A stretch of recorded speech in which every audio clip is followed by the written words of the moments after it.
Show and Tell Boston After Dark. Today we have our African American panel. Could I get you guys to go around, introduce yourself, your ethnicity, and what you do? I'm Masood Karis. I'm Algerian and black, and I work in the financial industry. My name is Esmali Team. I'm full Algerian and I do marketing for corporate America. My name is Mao. I'm fully African and I'm a medical courier.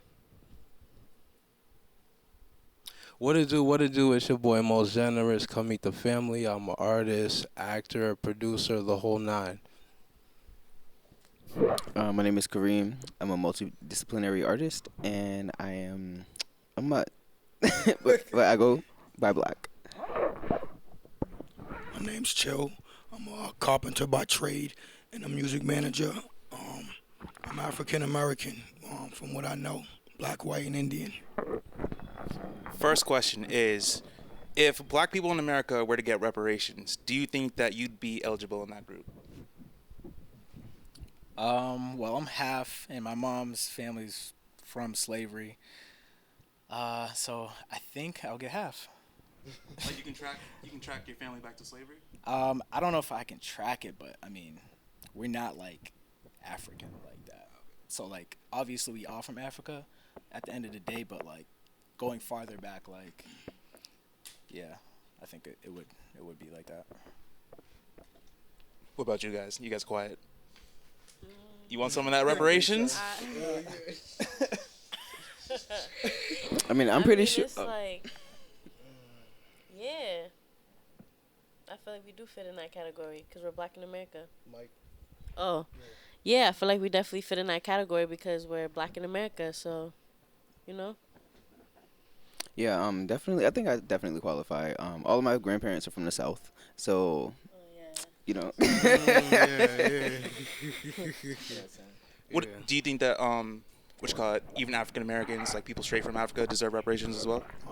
That's a sticky question, and that's what brings me here today. Because I normally don't get onto these platforms and do things, but this is something that is near and dear to me. Being as though I grew up in the South and came to Boston, and I can trace back my great grandmother to South Carolina, the #1 import for slavery in America. To this day, as they know. So I believe that I'm 110% sure I should get some, being as that my family still live on the land where they were brought in the 1800s too. It's not much there, but they live on it. So Yeah, actually. And also wait, just one, cause me like my parents they're from Nigeria, but first of all I want to add this. You know, like Nigerians were a product of that, you know, colonialized, you know, slave trade and all that, and the atrocities that also happened in Uganda. You know, 20 million, you know, Africans were killed. Yeah, even apartheid too. And to this day, like people have still not been given like the reparations. But you know where the money goes to? It goes to the slave owners. And then that's when sharecropping was like, it was also, you know, like a way for capitalism to like breathe. You know, and I always say capitalism is the new racism, you know, because that's how, you know, the system, especially imperial countries like, you know, the West, like Britain, France, you know, they've always capitalized off of that. But I mean, but I wouldn't say like I would qualify because even though I was born here and my parents were born in Benin, I feel like there should be like some sort of like international like forum where it's like countries that have like especially Africa that have been products of, you know, that type of genocide. They should be like compensations. There should be reparations. Yeah, that's what I think.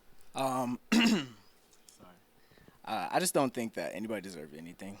As far as reparations, just looking at it at the economic level, what it would do to just like inflation. I mean, we're getting the student loans gonna get cut by 20 grand or 10 grand. People think that it sounds good now, but at the end of the day, it's really nothing though.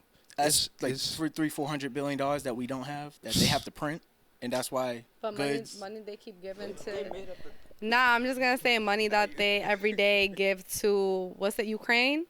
Somehow we have all this man. money that we have to give Right. to Ukraine, but you can't give it to your own people. That's the not end of the day- interesting to I me. disagree with that too. I mean, Why do you just disagree? printing money, period, is not just giving people money is not going to help them. I'm not saying give money to people to, It can to help a people in lot of general. people who are. There's a lot of people who are really who need that money. You know what I'm saying? Especially around here. There's people who are like, off of fentanyl. People who can't even live in their own houses. You know what I'm saying? People are gentrified.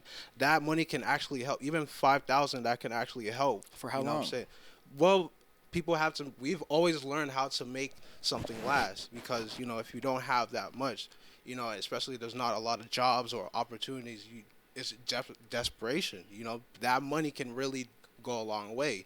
But Chill, what do you think? I mean, we all make great, comments, and we got good opinions, on the subject of the matter. But when it comes to like breaking down money, that's a political stance, and they already know how things are going to work. That reparation we probably never will get just because of what they did last year, giving out all of the money to the loans and people being able to do it, and working people like myself are paying for that, and we're going to continue to pay for that, and our children will pay for that. You know what I mean? Because what goes on now, the people under that our children or people after us inherit that, just like we inherited things from before. Right. So it's kind of like, again, it's a touch and go situation. It's kind of sticky when it comes to those type of things, like as far as who should get and what should get and how should get and this should get or who should get, because at the end of the day, everybody, even white people of different nationalities of white, believe that they should get money, like the Irish from what they went through. Yeah, The Italians, certain parts of Italy. So everyone feels as though they should get some type of money or some type of reparation in a way. But now, this is my opinion, I believe that it's been brought to the front because over the last 5 to 7 years with the Black Lives Matter, it's been awareness and brought to the attention of these needs for these people from what's been done before. You know what I mean? So we're kind of like the ones setting the tone and raising the bar for people to see the awareness. Now it's what's going to happen after that. You know what I mean? Because this thing is like a ongoing struggle. You know what I mean? To figure out who gets what and what gets what and what gets what, and then it never happens. You know what I mean? Yeah. Because our grandparents say the same thing. Like we were supposed to get reparation. So. Well, yeah. I think everybody wants to kind of just be like a social justice warrior. Even myself, like, I was raised on welfare in Section 8, so like I understand the struggle, and it's helpful to an extent, but even then it keeps you crippled. Temporary solution. It's a temporary solution, and throwing more money at it is not going to help. Like, I know that there's like limitations on how much a household can make until the food stamps get cut off, because it happened to me. Like, they cut off the food because we were making too much. So now I have my mom telling me when I'm a teenager, you can't work, you can't do this, you can't do that, because they're going to cut off it, and it's your fault. Stagnate you. Exactly. Yeah, so I'm that's what I'm a product of saying. that. The handouts, there's consequences. Right. It might be nice not being able to, being able to pay for your rent fully, or, having stipends for food, but like that comes at a cost. And like if we want to grow as a people, like you got to get out of that system. That's why they always say break the system. That's what Meek Mill said. He said if I make it out the system, it's like you damn near got to be a hero, like a break the system. You know what I mean? Like you're amazing if you break the system, because it's crazy just to get out of it. So if I was playing devil's advocate, why would that, even though there's economical downfalls, don't the people who were direct descendants of like slavery from America, don't they deserve something? Well, then again, you have to think that people deserve something. I don't think anybody deserves anything. I think that people have to work for what they have, no matter what situation they're in. Like I say, like I should be a statistic. Even my girlfriend, she should be a statistic. But the decisions we make on a daily basis. Wait, so do the banks deserve to be reimbursed after slavery? No, I think the bank should fail, just like Lehman Brothers back in 2008, as it should. The way capitalism is supposed to run. If you are doing bad business activity, you should be failing so that it won't happen again. But the government gives them a bailout, and that's why they still operate today, because they applaud bad behavior. And so if you're in bed with the government, this is why I don't like lobbyists. I don't like lobbying and stuff like that, because essentially you give the people, the big business, an opportunity to pretty much bribe politicians into writing the certain laws. And I think that there should be a separation like the church and state. So it should be a separation from politics. Yeah. But we're too deep in it now. That's what I'm trying to say. Like, yeah, we can keep on saying we deserve something and that people should get this. But then again, it's like your kids, they're gonna pay the consequences, yo. You know what I mean? Just think 10% inflation last month. It's a reason why this stuff happens. They printed $2.5 trillion. But You know what I mean? isn't that what is it called? Survivalist bias. So it's like I made it out, so why can't everyone else do it? But statistically proven, like people who are put at a disadvantage because of slavery, you know what I mean, they're just not doing as well. That's not true because of post slavery. That's when African Americans were doing the best ever. Is that until Black Wall Street got burned down or something? Yeah. But even then, post slavery, they're doing better than what black people are doing today. So, what would you say to that? And even then, the situations that we face as a culture now, even just 50 years ago, the previous generation is stronger than what we're pushing out. Yeah, I want to jump in and touch to that because that gets into a lot of things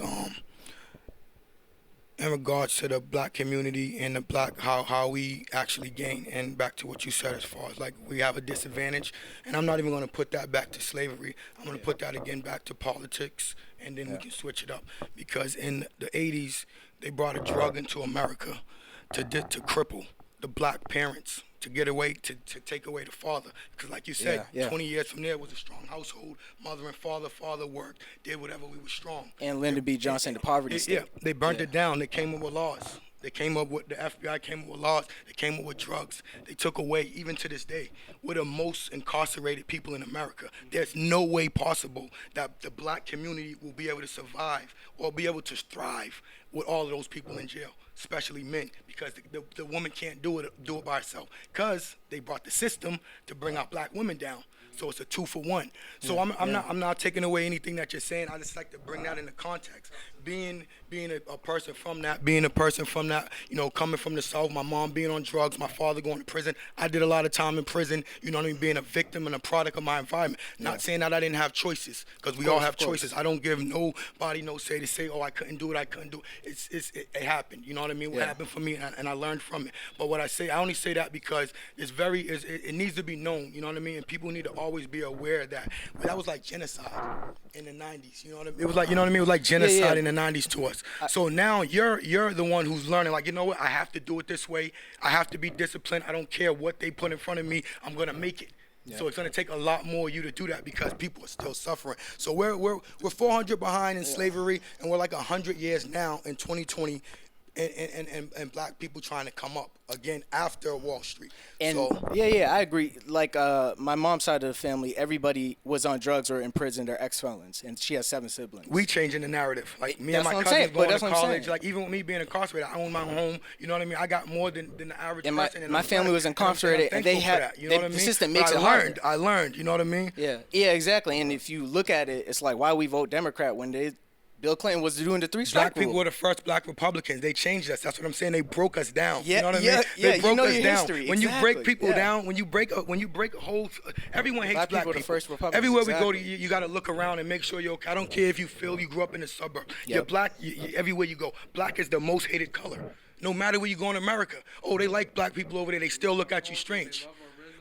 Because they stripped us. That's, you know what I mean? They stripped us of everything that we do. So they just don't like us as the bare skin. We come with style and everything. They take that from us because they have the money, the capital, turn it into Nikes, turn it into these different things. They strip us. You know what I mean? So it's crazy, man. I like this stuff. You know what I mean? I'm passionate about speaking about this and hearing from everybody, and that's why I'm here, man. So not to cut no one off.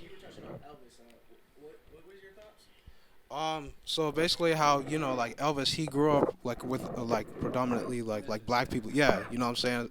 And that was like the home of like rock and roll and blues. He was inspired by it, and also, you know, like he basically capitalized off of it. You know, his manager, he was, you know, slimy, you know, and, you know, the narrative, even watching the movie, like how they made, like they just powdered like some of, like they powdered the image and sold it to us, like, because Hollywood always does that. They create the most ugliest people, the most horrible people, and then they put them on this pedestal where it's like, oh, he actually did a lot for black people. Oh, he actually did that. I'm like, no, he hasn't. Like, Well, just like, yeah, I mean, the movie was great, and they were talking about, they powder it, and you could see that obviously his influence was from Black America. But even then, if you look at other documentaries, even when they did film the documentary about the black what's it called, blues players and everything like that, were praising Elvis to do this, because obviously when they would play their music, they would get shunned, and so you need somebody like that to go out and produce, like, and be accepted, infiltrate. And they actually wanted Elvis to do that. And that's why they always back him, and they always think that they didn't understand why always people said that Elvis was racist. It's like, no. And I see why they would say that, because it looks like he stole the culture. But the players and the musicians literally advised him to do it and take songs verbatim so that they can push the music out to make it more popular. And that was just the outlet that they had. It was Elvis. You know what I mean? okay. There's a deeper into it, like, because probably like you, I have a lot, like, same perspective before I did research. And then I'm like, damn, like, people just be lying. Yeah. But I wanted to also, like, drill into another question. So, like, regarding African Americans and Africans, do you believe that African and African Americans have fundamentally different values? And if so, which ones do you think are, go hand in hand? Fundamental different values. Like, as far as, yeah, for instance, like family values. traditions. Yeah. Well, as an African who's dated African Americans and I've been in their house, I've seen their structure of family. It is very, very different. Of course, yeah. I mean, it Yeah, definitely is. Like, I mean, it's very different. So I grew up in a house with both parents. You feel me? What they have? My parents worked like all day. Like, I barely seen them. I was really with my grandfather growing up most of the time. But I seen, like, with African Americans, like, a lot of their moms like call them like curse words, or they're really rude to their kids, and it's usually like one parent households, like with yeah. we were talking about how the system like broke down African American homes and stuff like that. So it's tragic, and I see it, and I notice like the cultural differences, like, and a lot of like our beliefs of what a family system should look like is different as well. Americans believe in like going half with their husbands usually, and Africans believe in like the whole housewife type ideology, where the woman stays home, she cooks and cleans and takes care of the family and her husband, and the man works, right? So that's like usually what happens in African households. And when I dated African Americans, and when we talk about our ideal marriage, they look at me like, oh, you just want to munch off of me, like, oh, it sounds like you just want to be in a crib, and like I'm working and you just in a crib. It's a cultural thing. Yeah, it's a cultural difference. But when I've dated Africans, they're always like, of course, why would I make you work if you're my wife? Like, it's a cultural. Yeah, it's a cultural difference. I do believe that, in a woman making her own bread aside from a man, because if anything happens, you don't want to be like asked out. You feel me? So I feel like a woman should always have her thing. But yeah, it's just the ideals of marriage and stuff like that. A lot of it is different in how they raise their kids. Yeah, I believe you're absolutely right about that. Being an African American male living in Boston, you get the opportunity to be around different cultures and learn different things, eat different food, which is a good thing. But back to the question, I believe that my big thing that I notice with families from Africa and other countries is tradition. And I believe that being a guy growing up in the South, like my mother and them, they had tradition before until certain things happened. Like my mother had her mother and father, you know what I mean? And that's like in the 60s and 70s. Yeah. So it's back to that again. So now you have people, how do you know how to have a family if your mom is just raising you, or if she got this guy or that guy coming around who really doesn't have your best interests at heart? Yeah. Or you got your older brother who learned from your mother trying to raise you. Yeah, you know what I mean? So it's kind of like it's hard to understand a marriage. And then back again, we live in America. So America tradition is that you make money. It's really you get married either up. You encourage your daughters to marry up, or they marry into money. that's the American way. So you can get caught up into different divorces and things. And I do, cherish the marriages that last long. There are a few out there, and those are the ones that I look up to, more so than the ones that just look like it's for show. So I believe it's the cultural difference and tradition. Okay, so you want to speak? You can go out. All right. I was just saying, the cultural differences, they have their traditions, and obviously the way that the hierarchy is set in America, it favors kind of more of like they push women more, and it kind of leaves the men kind of left behind. Like you were saying in the 60s and everything like that, and when Lyndon B. Johnson did the War on Poverty, and that's when, but this is where I think that the women of the black culture chose welfare over their men, because obviously you know what the rules are when you can't have a man in the house, and it's simple as that. Unfortunately for me, I was raised with a single mother, and I say unfortunately because obviously it's better to have two parents. Was that but the Algerian mother, or was that the my mom is black, she's African American, and that's what I'm saying, that side. So, but her situation was, she was a single parent because my father just died early. But I have what's it called, family members on my mom's side. Yeah, it's fine. I have family members on my mom's side that have their kids, the baby mama situation, and it's all women are like that, and they're the ones that's what's it called? I would probably say out of control because there's no other figure in their life, and it's toxic. And raising the family like that is just, you're going to create the same type of women that come out of a situation, and that's what happens. You don't have a man in the house, and we don't stress the importance of having a strong man in the house, or even just a man presence with kids. You know what I mean? And I think that the culture is focusing more women centric, which is devastating, because even you said black people are the most incarcerated in America, and most of those situations as to why they're incarcerated, you could look at their family structure, single moms. Yeah, exactly. So that's why I said, why do we want reparations from the same people who built the system to break us? That's why most people don't want reparations. If anything, give us a check or something, you know what I mean? Or change somebody. We don't even want reparation. And I want to speak for some guys who I know who's not looking for reparation. Change some of these laws. It all starts with laws.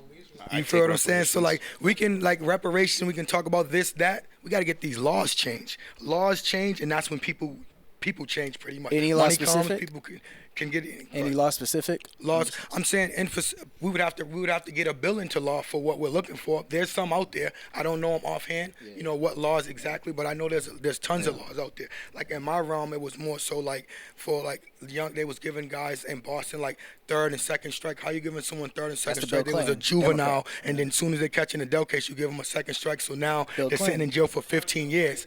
That's why I don't vote for politicians like that. There's so many things in the crime bill. I'm like, when it comes to politics, I'm not left or right. I'm just independent, and because even then, it's like, why do black people vote for the Democrats?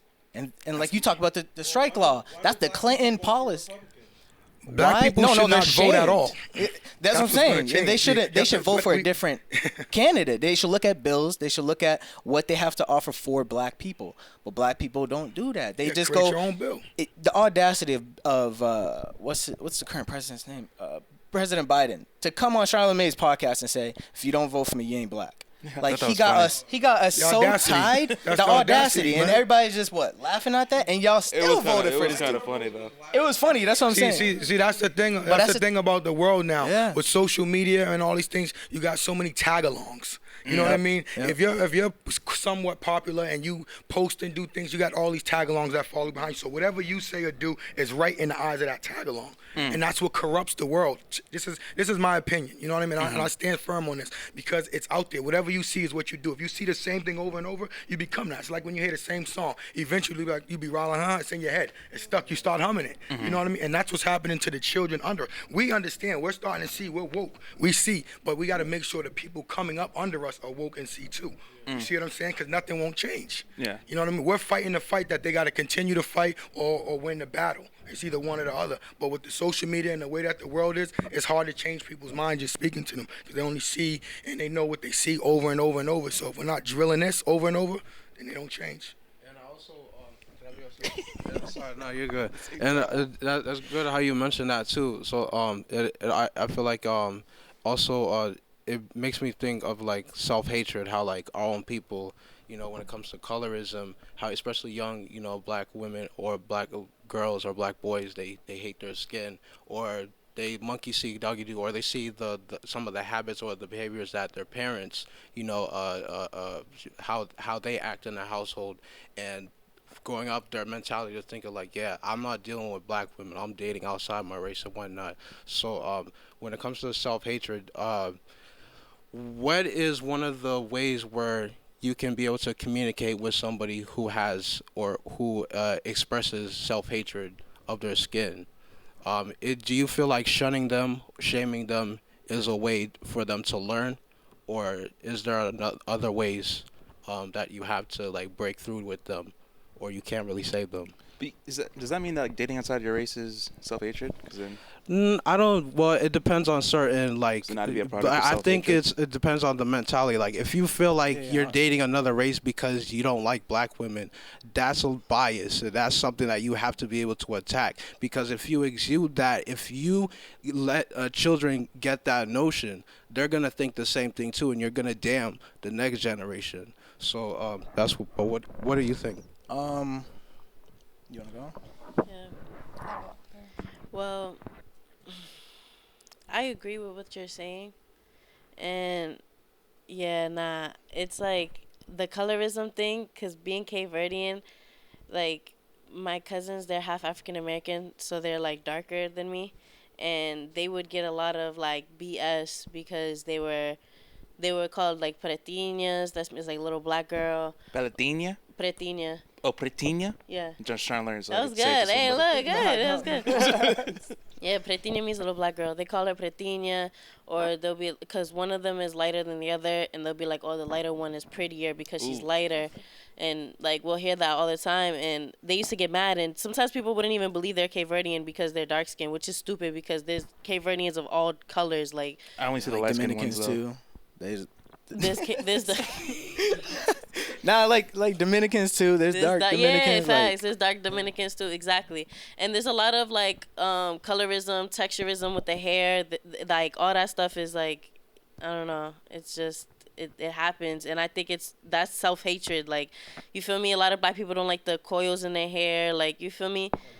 Yeah, when I got locks, yo, people got so mad at me, bro. They were like, bro, why would you do that? You have big curly hair. You're gonna lock your hair. You're gonna mess up your hair. Da-da-da. Oh, damn. You're gonna look like an African American, bro. I used to get that. They said that to you? Yeah, that's crazy. They I used think to lie. I think though that comes from Yeah. the self-hatred and the way they look. It's like, why don't I think guys though, you have to look at what guys want. Guys don't want all this extra stuff on you. Like, they like you natural.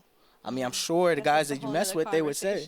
That might be hard. Oh, was Yeah. that not? Yeah, No, but that might I think be. that leads into self-hatred because you feel like you have to look a certain way to get, some results. Like, that's a part of self-hate. I feel like oh, my fault. Ooh. Go ahead. Wait, also Algerians though, do they all look I was like you? gonna Do they all say- look Spanishy? Nah, I was gonna say I get Puerto Rican a lot. No, I'm mixed, obviously. we're Yeah. very mixed. I feel like I want to touch upon like colorism within Africa itself. So I'm from Algeria. It's a North African country, and we're known for being very mixed. So there's like lighter skinned people like me. There's like darker skinned people, but the colorism is so prevalent in that country because you see people who want to look white. And it's really, really, it's almost embarrassing when I see commercials of people with blonde hair. Like, clearly you dye that. You do bleaching on your skin because you want lighter skin. But it's almost like... That's big in Africa now. Yeah, but it's almost like, and correct me if I'm wrong, but like, you know how the Oedipus complex, you love like your parent or whatever? It's kind of like you love your oppressor, where it's like, you kicked the French out, and I also want to touch upon how Arabs enslaved Africans for over 1,000 years. Still do it. They still do it. And that's the reason why there's a lot of Afro-Arab countries. And so Egypt, North Africa, even East Africa too. And I feel like that's the reason why a lot of us are lighter skin up north, is because the Arabs settled alongside the North Coast. And a lot of people like will say, oh, you're not fully African, you're not this or you're not that, but we're also a product of that slavery. We're also a product of that colonialism that has happened. And I feel like a lot of times, like, I'll speak for Algerians specifically, but I know it's prevalent in the North African region anyways, but that colorism comes from almost wanting to be like your oppressor. So like there's a greater population of Algerians that live in France than there are that actually live in the entire country. And that's because there's this mentality of I need to leave, I need to leave, I need to leave. And that's what's left us so broken, because we're not trying to build within our own communities. We want to take our talents elsewhere. And I see that happen a lot, even within the United States. You're always focused on leaving. I'm going to leave the hood. I'm going to leave this. I'm going to leave that. But you're not giving back. You're not focused on building together. That's why we're such a weak country, because everybody left. Yeah, I believe that to be true. And just to go off of that, with self-hate, it's about like wanting something from white people. I think that's a problem. I don't think that the solution is to ask for this stuff from white people or for what the government can do for you. It's like you have to change your community. 3 months like before MLK died, he was saying that he had the burning house analogy, saying that he realized like social justice was leading his people into a burning building, meaning that like he should be focusing on economics, because that's how things get built. And if you look at the Montgomery bus boycotts, there was local black bus lines that weren't being used because black people want to make a statement to say that we want to use what you got, but they didn't understand like why black people wouldn't just ride on black buses. You know what I mean? So like we need to just like forget this idea of that we deserve something when we have it in our own community, and that we need to build our own community back. And like as far as funneling money, black people have $2 trillion purchasing power in the United States. $2 trillion. And they don't hold it in the community as long as other races. Like Asians hold the dollar in their community. It turns 14 times in the Asian community before it leaves the Asian community, $1 does, versus I think black community only turns $1 in the community 3 times. Not Nigerians though. Nigerians are good with each other. Yeah. I'm saying like African Americans specifically, but Africans are different. That's why they can come here and work harder. Exactly. But on that note though, we're gonna take a small break because we're gonna have somebody else enter the chat. Okay. Yeah. All right, cool. All right, Show and Tell Boston After Dark. Most, you want to start off with a question? Yes. So for everybody, what are some assumptions that African Americans have on Africans and vice versa? Oh, I think my family grew up Haitian. They would just tell me that if they were talking trash about African Americans, they would say they have no culture. That's crazy. Yeah, but it's funny because they come over here, they like the hip hop and all that, the R&Bs and the blue. They don't understand that the black culture, how it originated here, it's prevalent. You know, I say, my opinion, people would ask like, "Oh, you're Nigerian? Like you don't look Nigerian." And I'm like, "Wait, so what are Nigerians supposed to look like?" You know, I've seen what they're supposed to look like. We come in different flavors. You know, it's no different from. But there's like a usual flavor. Yeah, exactly. Yeah. You know what I mean? Yeah. Well, what do you think, Kareem? I think so. One of them would be, which a lot of like Africans that I know that I have as friends who are like from Africa would agree, is that like they have like a strict upbringing. They're very big on like education and things like that, structure, discipline, and I feel like there are similarities within like the community, like the African American community and the African community. But it's like we kind of like stem from the same people, so we carried some of the same things like over. You're like growing up, your family didn't talk trash about Africans? Oh, nah, let me get the mic. No. Really? And it's like, oh, they smell. Never. So like the thing is like, so my dad, he's in the FOI, so he's like, you know, Islam, all that. He is not very like religious, but there are like certain things that he takes with him, and he goes like on trips with like the soldiers to protect like Farrakhan. He's doing like speeches and things like that. And so like he's instilled a lot of things in me like from childhood. So it's always been like, you know, but like I feel like the most that I've heard was like Africans think they're better than African Americans. I've heard that too. And a lot of times, like, not a lot of times, like a few times I've seen it to be true, but like I never like had it like personally like on me. Like, yeah. Wait, so chill. Your family didn't grow up talking trash about Africans?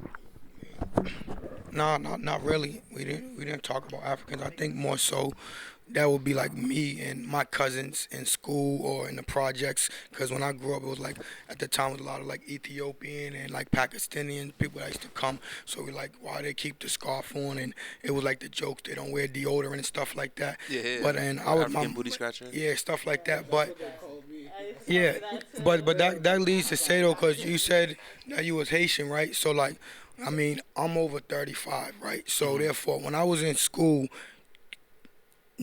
every Haitian and everybody that was another race that looked black wanted to be black. You wasn't gonna say you was Haitian. Yeah, because they had You know what I mean? That became Haitian something body over like odor. the last 15 years where people really embrace their cultures now. Like, you know what I mean? That's another thing with social media, the awareness. You can embrace your culture. You can connect with people in different states, and you can travel. You can do things. Before, it kind of like was one-minded, one-track mind. You only embrace what's around you. You only know what's around you. But now it's a broad world. So that's a never-ending topic right there. But my family didn't really talk about other people, like, you know what I mean? Like, my family did talk about like white people, like, stay your ass from over there and don't do this and don't do that. When I lived down south and even up here in Dorchester, at certain times years ago, it was racist. You know what I mean? It was real racist. So we didn't really speak too much about Africans outside of the cultural differences and some of them thinking that they were better. But yeah. You already have a mic. So, I got one. You get a mic. You get a mic.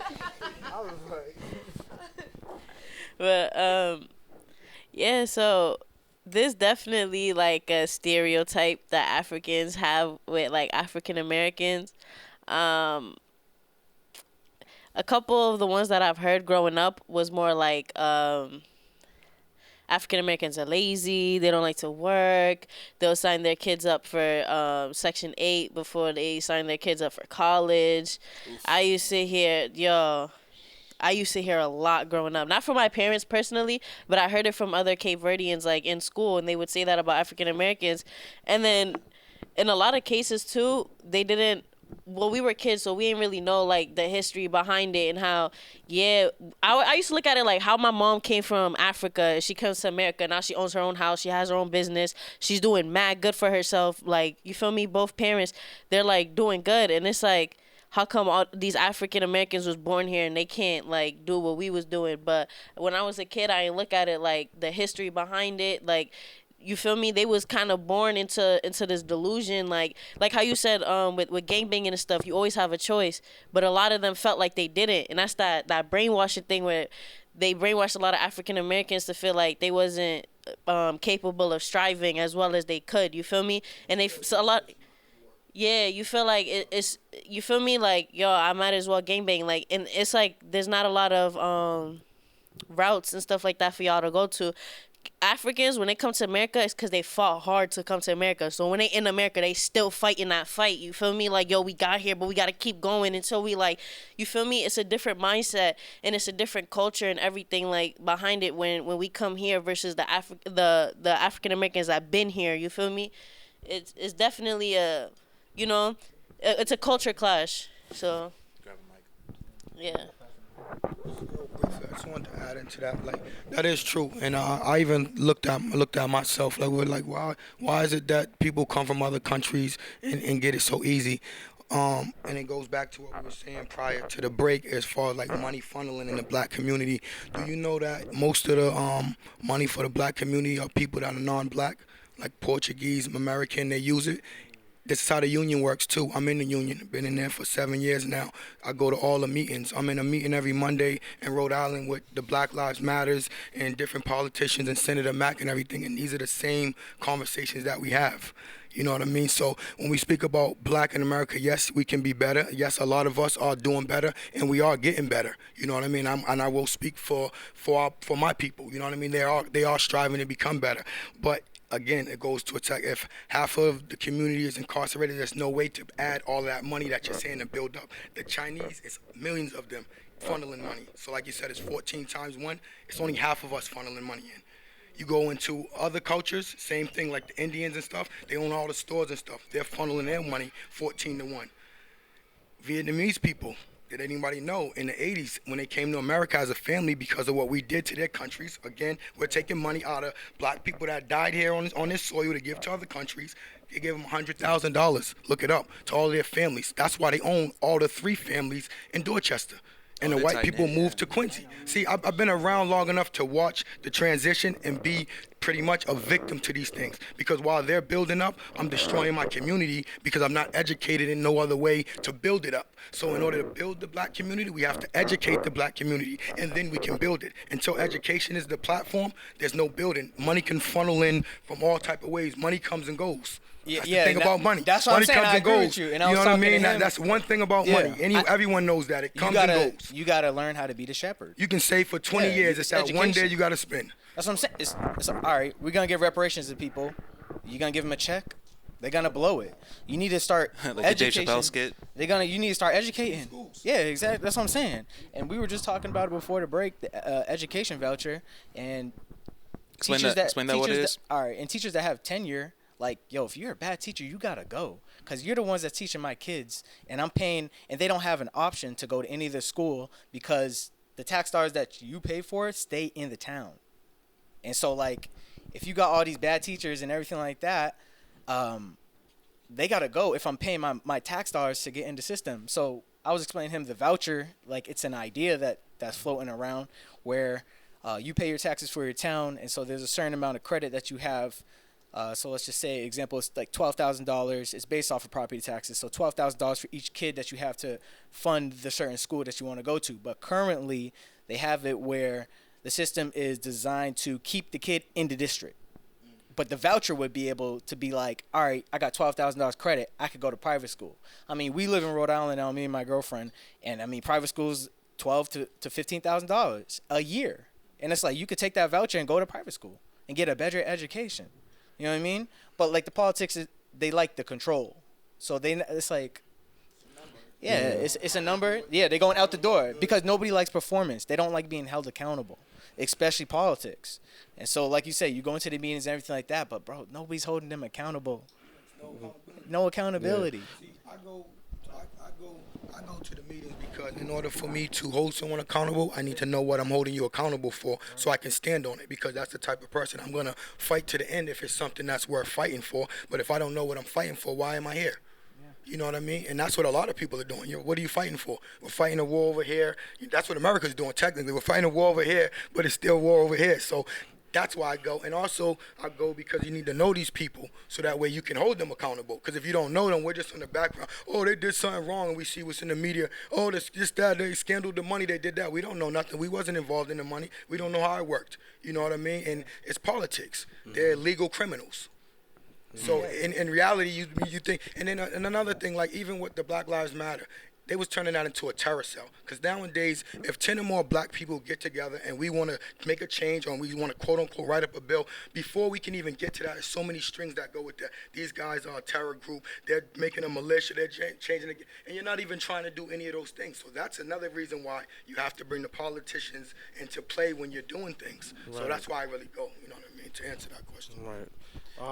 Let me just bring it back. There was just one last assumption that like I grew up with like family and people saying about Black Americans is that they're not really big on like family or like they're like family traditions. But I think honestly, that's like East Coast Black, because the ones down south, don't they have like the big ass fucking family reunions? Yeah, they do. Still family dying out, but it's still happening. Yeah. Dying out. What about you, Shai? What are some assumptions that you've heard about? Wait, are you African or African American? I'm an African and I live in America. Could you like trace your one of the things we had before you came was like if black people would get reparations, would you think you were deserving? So, and we were talking about like you'd have to qualified, yeah. Yeah. That's true.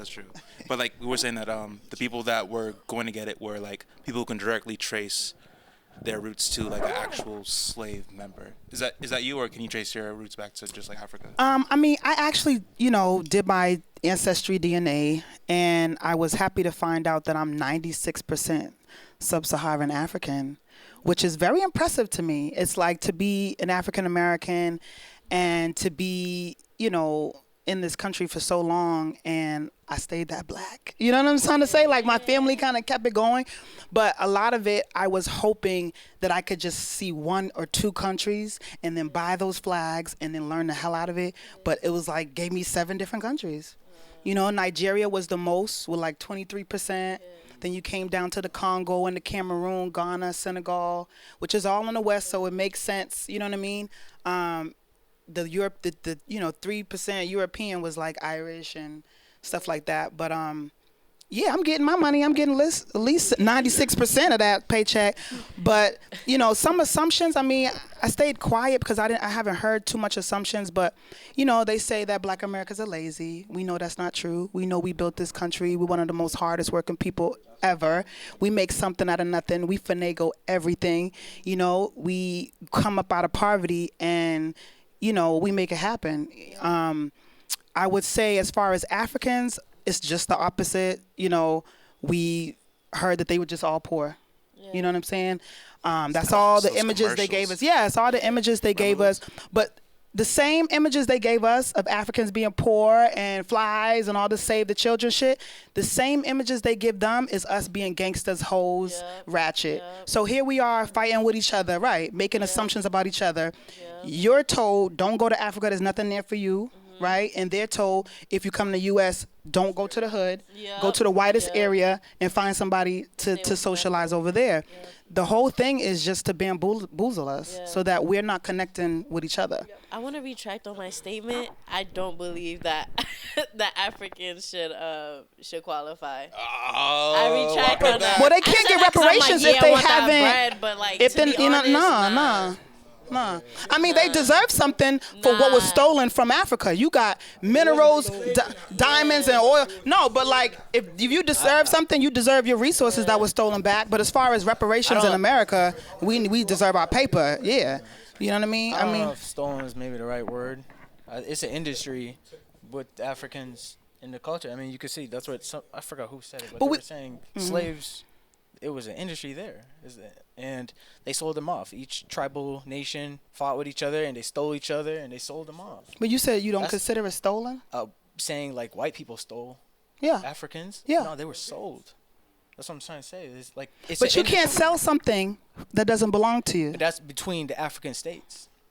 No, it's between there. God to me. I mean, like we messed up. We messed up by like allowing man to make rules on this planet, and then we really think we gotta live like that. The fact of the matter is, you don't own the sea, you don't own the grass, you don't own the dirt, you don't own the rocks, you don't own the trees. Don't nobody have any right to put animals in a environment and then charge us to see them. You really don't. We're just used to that shit. Yeah, it's not stolen. No, you are not allowed to go to grab another animal, transport them halfway across the road, and then tell me I got to pay $25 a person to come. Like, you just don't. Those animals only reside in Africa. You stole them lions and tigers from Africa. They don't come from here. You know what I mean? Lions, you can't find lions anywhere else in the world but Africa. You can't find these hippos and all this stuff anywhere else. And they're rich. These zoos, these, aquariums are rich because you went somewhere else to grab this stuff because you don't have anything. But and on top of that, the zoo, right? Initially, they didn't have animals. You know what they had? People. We had us. Like, so you owe all my people, all them admission tickets. I want all of that. Okay? That's why they can't afford us. They can't afford it. That's not even a topic of discussion. You know what I mean? That's something to keep us going for another 100 years. By the time they talk about that again, me and you will be fossils. You see But what I'm that's what I'm saying? saying. It's the brainwash. It's a the carrot. continuous of brainwash. They're Read Jim dangling the Crow, reparation read carrot. the book, nigga. It's all in there. It states it. It's continuous of brainwash. Reparation, we're going to do this so our grandparents, they're going to give y'all some money, child, this, that, and the third. And people run around and jump around. They're not giving you anything. It's a carrot. That's what I'm trying to say. You know So what why I do mean? we keep on gotta saying take It's a it. state of mind. We got to take it. Exactly. That's the only way. Like you said, build up the community. Yeah, exactly. Only way. It starts with us. But that ain't the only way. You could take it different ways, but I ain't gonna say it on camera. Well, you conquer. I mean, you conquer at the end of the day. It's like you were saying, like everything is, like really nobody's. You know, it's mother, it's Earth, it's God's. But then again, it's like somebody has to take and like claim that it's theirs. You see what I'm saying? I mean, that's how civilization works.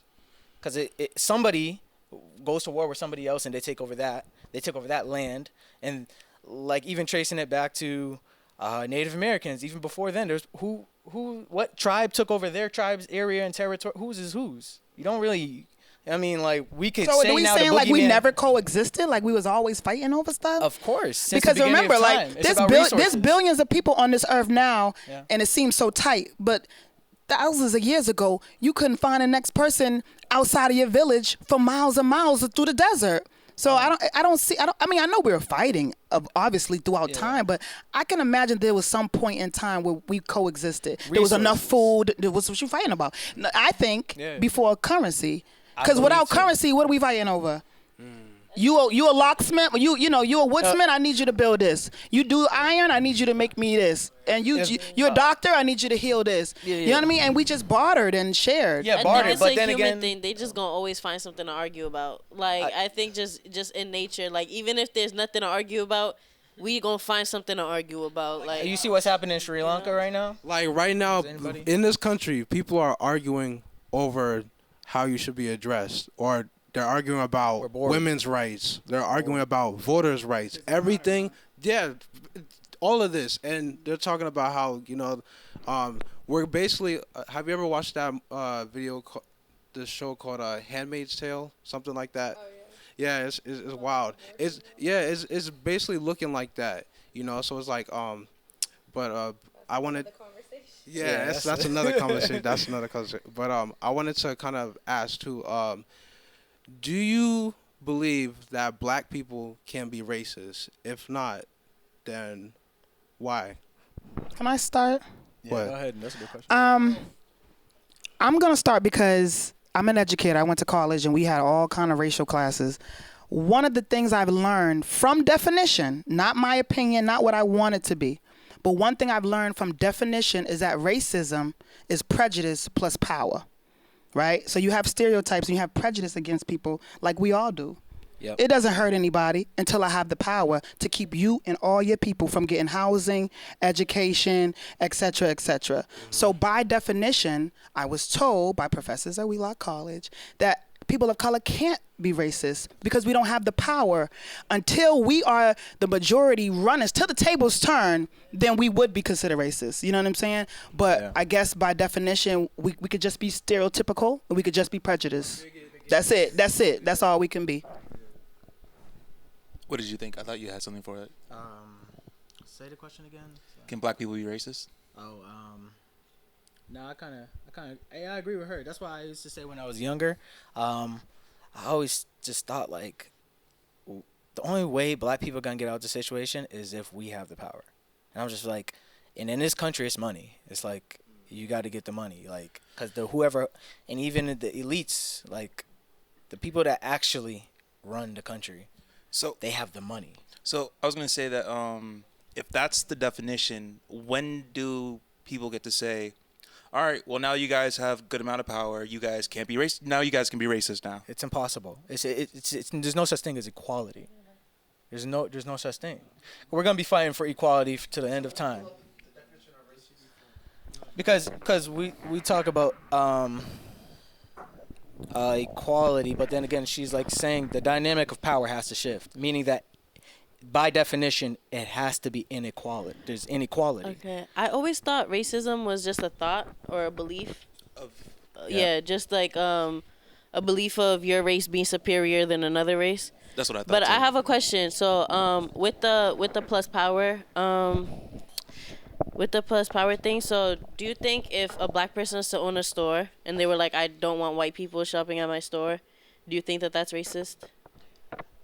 I don't think it would be racist unless it was on a global level. Like, who cares if Johnny can't go to your store in that one town?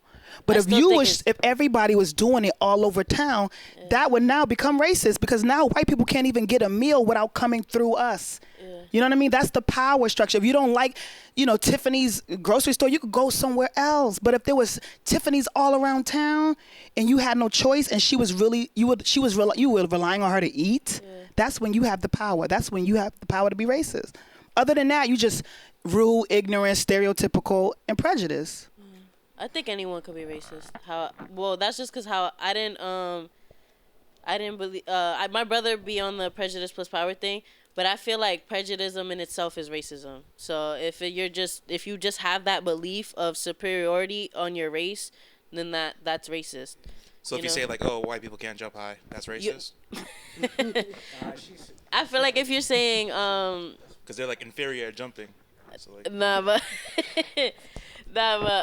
I used to hear like, don't bring no white girls to my house, or that's not racist though. It's just like your family's not able to really connect with that opposite culture. You know what I mean? So it's like if I was, you know what I mean? So if I was like Muslim and I was like, don't bring no Christian home. It's the same thing. It's like it's just like, because that's through religion. It's the same thing. You're with the going culture, through someone's skin color, because there could be like there's white Christians, there's black Christians. So if you're a black Christian and you don't want a white Christian in your house, is because they're white, which is racist. Even if you're Muslim, you're like, I don't want a Christian in my house. That's what's the word? Xenophobia. That's xenophobic to be like, I don't want Christians in my. That's wrong too. But like I'm just saying though, it's like if you were to bring the same race home, and I'm a mixed breed. I'm half Haitian, half Samoan. How the fuck did they meet? You know what I mean? It's just like, so you bring a Samoan to a Haitian family, is like, we don't know. Our cultures are very different. He's different. It's just like, it'll be easier to connect if my mom just brought a Haitian man home. You know what I mean? Because our customs are the same. We think the same family values. Just the way you were saying that, like, the Africans and the African Americans have different, like, marriage thoughts. It's just easier to fit that lifestyle and that family customs if the person is the same race. So I don't know if that's racist or if that could be. If you say, easier. I do not want it, I do not allow it, you could be like, hey, it's easier if you date another Cape Verdean, because we're Cape Verdean, our cultures is gonna mix. That's what it is. But if you're saying, I don't want you, you are forbidden to date another race, then that's kind of like, that's a different story. I just want to say one thing. I just wanted to remind people, number one, who started the idea of race. It was two white men, actually. Yeah, it was. That's not our thing. As the original people on this earth, we had no business fighting over each other about. There was no race. Yep. You know what I'm trying to say? So when you have a history like we do, you can't dare tell me that I can't have ill feelings about a group of people who absolutely destroyed minds and continues right now as we speak to destroy my people. I feel like because of our history, I have every right to say I don't want them in my house. I don't want them dating my son. That's why I feel. And now if a group of blacks for thousands, forget 400 years, 500, that's just the slavery part. You understand? If black people did white people the way they did us, they have every right to say, I don't want to see another nigga ever again. And I wouldn't blame you. Actually, I would feel very, sympathetic to even being around you, because the look at my face will remind you of trauma. Remind you that we raped you. We killed you. We castrated you. You understand? We stole your babies. We threw them to the alligators, and you watched me rape your husband. All types of wild ass shit. There's no way I would allow anybody to tell me that I can't have any ill feeling about a Caucasian person giving what has happened and what continues to happen. Until that has stopped, then we have every right to feel how we feel. I feel like that with the Portuguese, because Cape Verdeans were colonized by the Portuguese, and I understand that, because it's like, I would feel some type of way if my child brung like a Portuguese home, kinda, because it's like, well, a white Portuguese person, not the Afro Portuguese, but like, it's kind of like, yo, we Cape Verdean, bro. Like, you know what they done did to us? Like, you gonna bring Well, one home? You gonna make a baby with one of them? Like, you serious? But that person that you're meeting for the first time, what do they do to you? Nah, I'ma still love them. Like, You why- feel me? It is like No, no. I'ma feel some type of way, but I'm not gonna forbid my child. My child could date whoever they want, and I'ma love whoever they are. You know. But in the back of my mind, I'm gonna be like, damn, that's a colonizer. But it is what it is. They're like not a if that's who you colonizer, love. though. They're Well, not. they come from that bloodline. But even then, like, if and we they look at the benefit from colonizing from CV. The Portuguese still benefit from that to this day. So I'm looking at it like your people's really up because they enslaved my people. So you feel me? That's how I'm really looking at it. But it is what it is. Like if my child bring home someone's Portuguese, I'ma still love them. You know, it's all love on this side. I don't look at no other race, no other way. But I'ma just because of that, the background with our, you know, with what we went through with them. well, that's just something. gonna make me like. Well, don't you think that's something personally one has to get over? Yeah, so I'm gonna get over it. But I'm that's what gonna I'm get saying. over it. As long as you get over, when you get over, Never it, forget.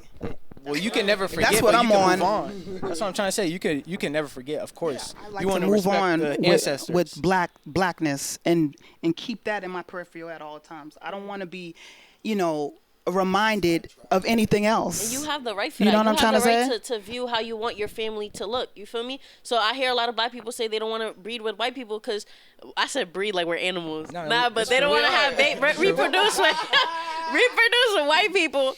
They don't want to reproduce with white people because they want to keep it black. And I feel like you have that right because you feel me? I want to reproduce with a Cape Verdean. I want to have my baby to be 100% Cape Verdean. Wouldn't that be racist though? What are we talking about? I don't know. Am I racist? I don't know. Am I? Like, yo, maybe. I feel like that's prejudice. That's pride and love, and she loves herself so much that she wants to keep it going through her lineage. That's all I. Is it a problem Like if we a white talked person about, does me and that? Shane talked about this. Every other culture does this, and we don't trip. Indians from India only date Indians from India. They come to Brookline, Chestnut Hill, and they make their own community, and they only rock with each other. Yeah, You understand? You understand? I'm from Brookline. Yeah. You know, and it ain't that I hate you. Yeah. And they probably don't always have to say, you remember when you go out to work, make sure you stay with Indians. They don't, it's not that intentional, but it's in their tradition. Yeah. You know what I mean? They'll just introduce each other to each other, and it's unspoken. Yeah. But once we kind of say, black love, what you mean black love? What about everybody It's like else? it's What always about, a why gotta be, problem. Like, why when gotta you- be so inclusive? Y'all It's not also so like inclusive. when you go to like a Chinese restaurant, they don't hire white people. They don't hire niggas. They don't hire Puerto Ricans. Like Yeah. you see Asians working there, and that's it. Like you go to you go to fucking 7-Eleven, it's Indians. Chang's, though. Like I mean, And it ain't right if they ain't got the people that work there. Yeah. If it ain't Chinese person behind the Chinese counter, I'm be like, That's why I said don't go to PF Chang's. PF Chang's is like a bunch of minorities, bro. but it's like as soon as we want to have black this, it's like it's a problem, and it's like why? Like when we've been stripped of every fucking thing, and we try to rebuild it, it's like y'all want to keep fucking taking. We come up with a new dance, we come up with a new style, we keep taking, and then it's like they get the credit for like starting the trend, and it's like we've been doing this for hundreds and thousands and fucking, like literally like millenniums, like. Yeah, and someone also said something about like we would have to get the power back to like start thriving, and yes, I feel like nobody should have the power, and that's the problem. That's literally the problem. that's just like not reality. That's how it's not democracy. reality. That's how I would love- democracies I would It's are. love literally be not like- reality like because how she was it's like saying. humans are just fucked up, and Yeah. like we're just gonna be like that forever. But it's like that's literally the problem. Like that's the root of the problem. Someone wants to control something. Human like error. we're all like innately like control freaks. They're designed to do that, though. Yeah. I mean, who controls the resources to make sure that at the end of the day, you're going to want your family to eat first, bro. You're going to want your kid to eat first before another guy. Yeah, and or it's like another it's woman. a lot of things that are fucked up like within the world. Like we have to pay for this, we have to pay for that. But it's like when you think about it, someone has to clean that water. Exactly. Someone has to grow those crops. Someone, like someone always has to like do some work for you to get something. And even though like currency may not be the most like beneficial thing that they came up with, like for us to like survive and like thrive as a society and things like that, but it works for our system now because they kind of made it to be that way. And even though they're putting like imaginary like value on bullshit, Well, that's why I said reparations is not going to help. it's like it's not gonna work. It's because it's more than just having the resources. It's about knowing how to keep them, knowing how to multiply them. Yeah, exactly. Sustain the Shepherd. infrastructure, and that's what's lacking in the black community. And I like how you mentioned, just about how like culture. And another question that I have is regarding culture appropriation. So what is culture appropriation, and do you believe that there are no gatekeepers to black culture and African history right now? I feel like there definitely are gatekeepers, but I also feel like there are a lot of people who try to gatekeep and are failing. I feel like most of it is just like anger and like, oh, they're taking that and like they're getting the credit for it, and we don't get shit, and we started this, but it's like also you see people wearing like bindis and they're not Indian, and wearing hijabs and they're not Muslim, and like all these different Chinese things. chopsticks. Yeah, I was gonna try to. People watch like obsessing over like. People are very obsessed with like Asian culture and like anime and like all these things, and it's like y'all don't even like black shit that much. Like y'all real weird. Yeah, I mean, culture appropriation. I got the definition, but you're gonna go for it. Let me hear yours. No, go ahead. I mean, I don't really got a definition, but I was just trying to say like, I think the problem with the culture appropriation is like you're saying like we're not getting the credit for it, and credit means what? You're not getting monetary value for it. I mean, I can think about like in the hip hop industry. It's about rap recognition. Industry, it's with about like the 360 the deals, origin. Like, It's about the origin. It's about where it started. But don't you want people to experience it? It's like, it, and, like that's not the point. That's not the point. That was never the point. The point is stop taking credit for shit that you did not start. Like it's okay for everyone to like enjoy things. It's okay for everyone to enjoy things, but it's like for people to be like, oh, Kim Kardashian like started box braids. Yep. How would you stop that though? How would you stop that? So I personally, I don't care what white people do. Braid your hair, lock your hair. I don't care. Whatever the fuck you do with your life does not bother me. I do not care. But I do have a problem when Kim Kardashian had the cornrows, and instead of calling them cornrows, they called them boxer braids. Kim Kardashian braids, or like yeah, they were like they. It's almost like all the history. It's the erasure. It's the constant fucking erasure and a constant slap in the face and a constant reminder that you're just fucking niggers and you're never gonna be anything else. Yeah. It's the constant like we gotta keep fucking putting y'all down there. Yeah. I think it's like a part of erasing history. It is. There is nothing that we haven't created or we haven't done first. I'm telling you, man. I'm telling you. I could hear so many people say that's not true. You think of it, we did it first. You understand? Yeah. Technology, lights, electricity. You understand what I'm saying? Electricity alone. You know what I mean? They thought Edison did the light bulb. No. Think of any genre of music that you enjoy today, like, and it traces back to the African roots. You know, you can easily have chopsticks, but you can't dare say they're your sticks and you started it. You know what I'm saying? You have to say these are chopsticks. These originated from China. And you know what? You should know a little bit about it. You know what I'm saying? But I think the problem is it's stealing again. Yeah. It's taking an idea and saying, I did this. I innovated it. I made it better.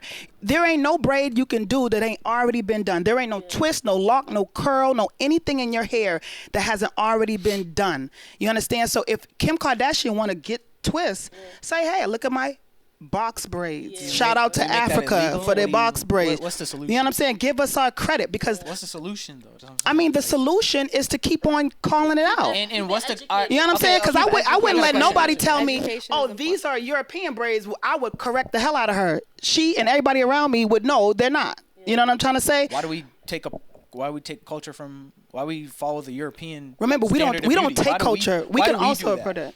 Well, we're also brainwashed because of post-slavery issues. Because when you can literally, like, physically and no, but we mentally can't and do it emotionally because we and thought of spiritually everything. We have everything into now. thinking that you're inferior and that this is the standard. Like, here's the like, deal. of course you're gonna fucking internalize what does that. Europeans have, right? That they created, they own, they originated, that we so-called steal or appropriate.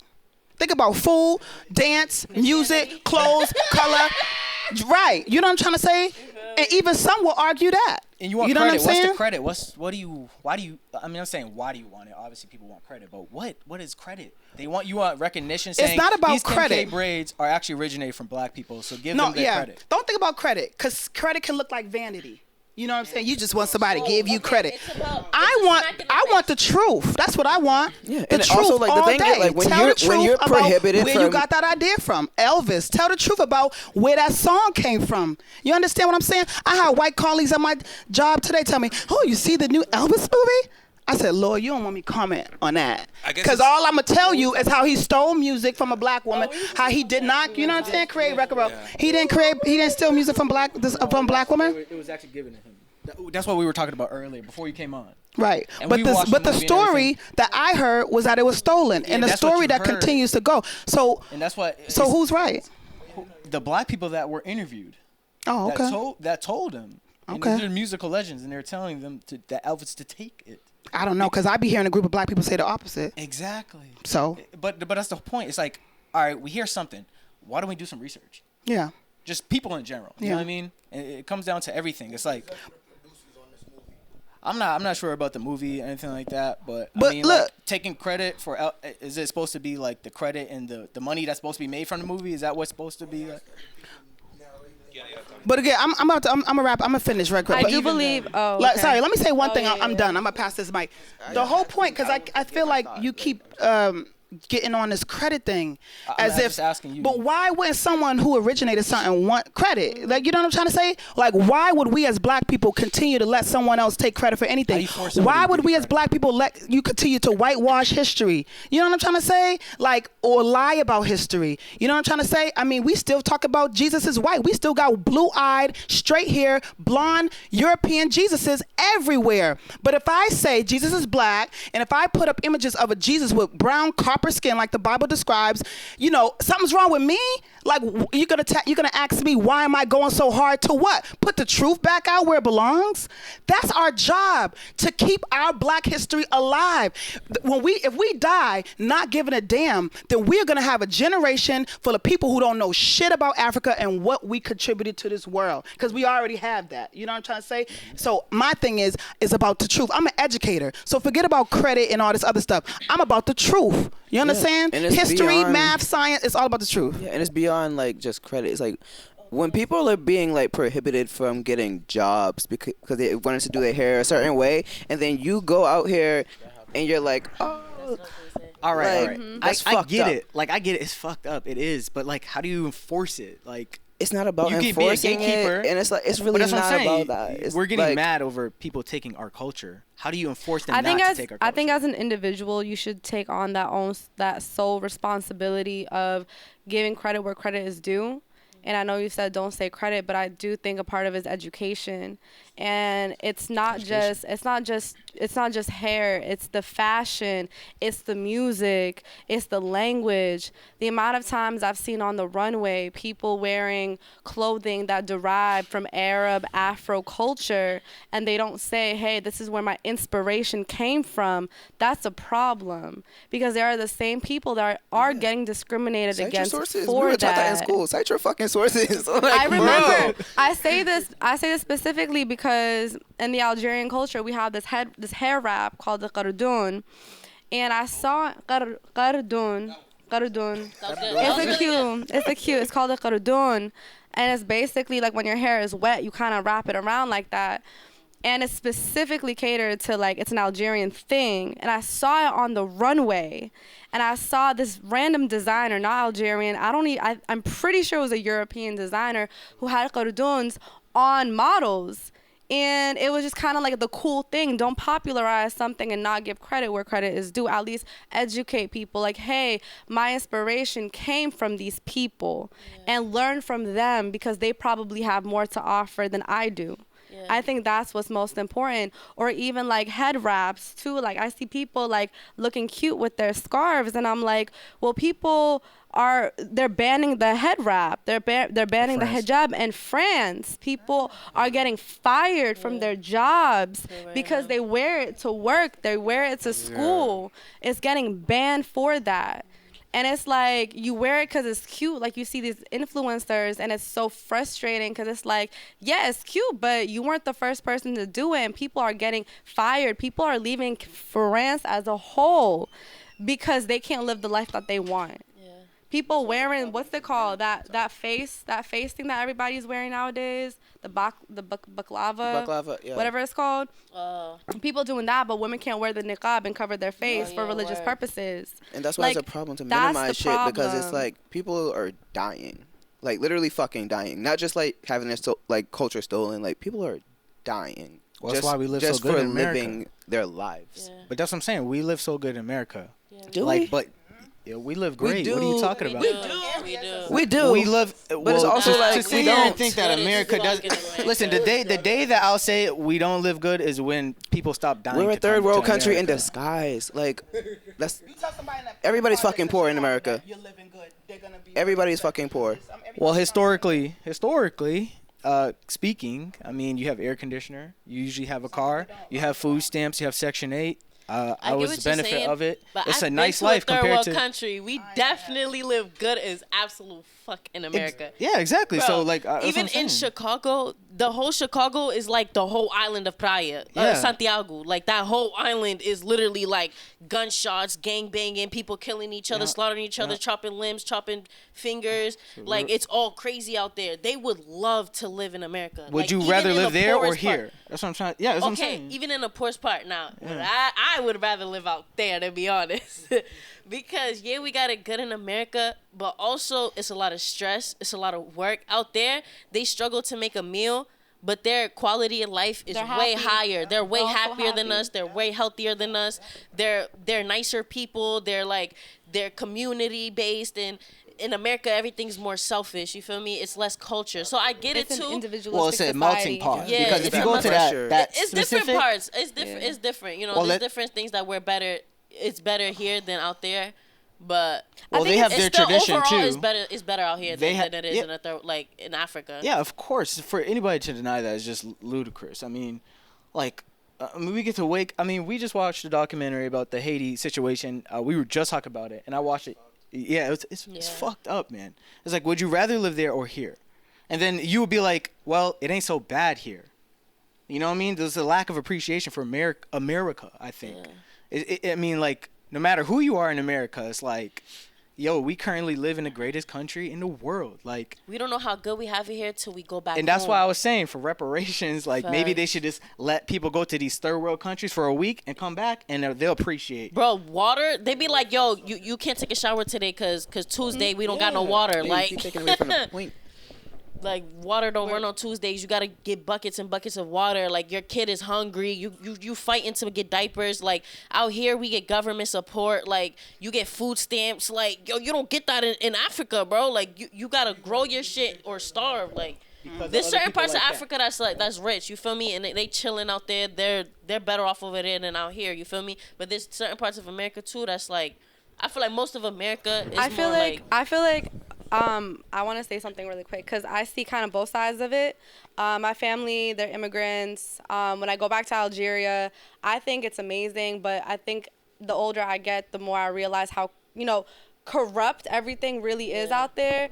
But, I mean, you can't say America isn't corrupt either. It's just a different type of corrupt. Yeah. And when we talk about third world countries, like, I've been to so many third world countries where it's just like, people are happier with what they have, but I feel like it's also because some of the time, like, they don't really know what's more, like, what's really out there. And I'm not saying I love America, because to be honest with you, don't get this on record, but I'm not the biggest fan.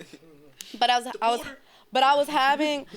we were having this conversation earlier. I was talking to my parents about how I'm actually really happy that they came to America and they had that opportunity, and they came through a visa. Like, I don't even know if they do that anymore, but back in the day, which is really ironic because they don't really like colored people, but it's really funny that, every year they wanted a certain percentage of people from different countries to come and live in America. Great migration in the 80s. They came in the 90s, and so that's how they made it to America. And I was telling them about how, I'm actually very blessed that we're in this position, because people in Algeria, like, you make it through corruption. That's the only way you make it.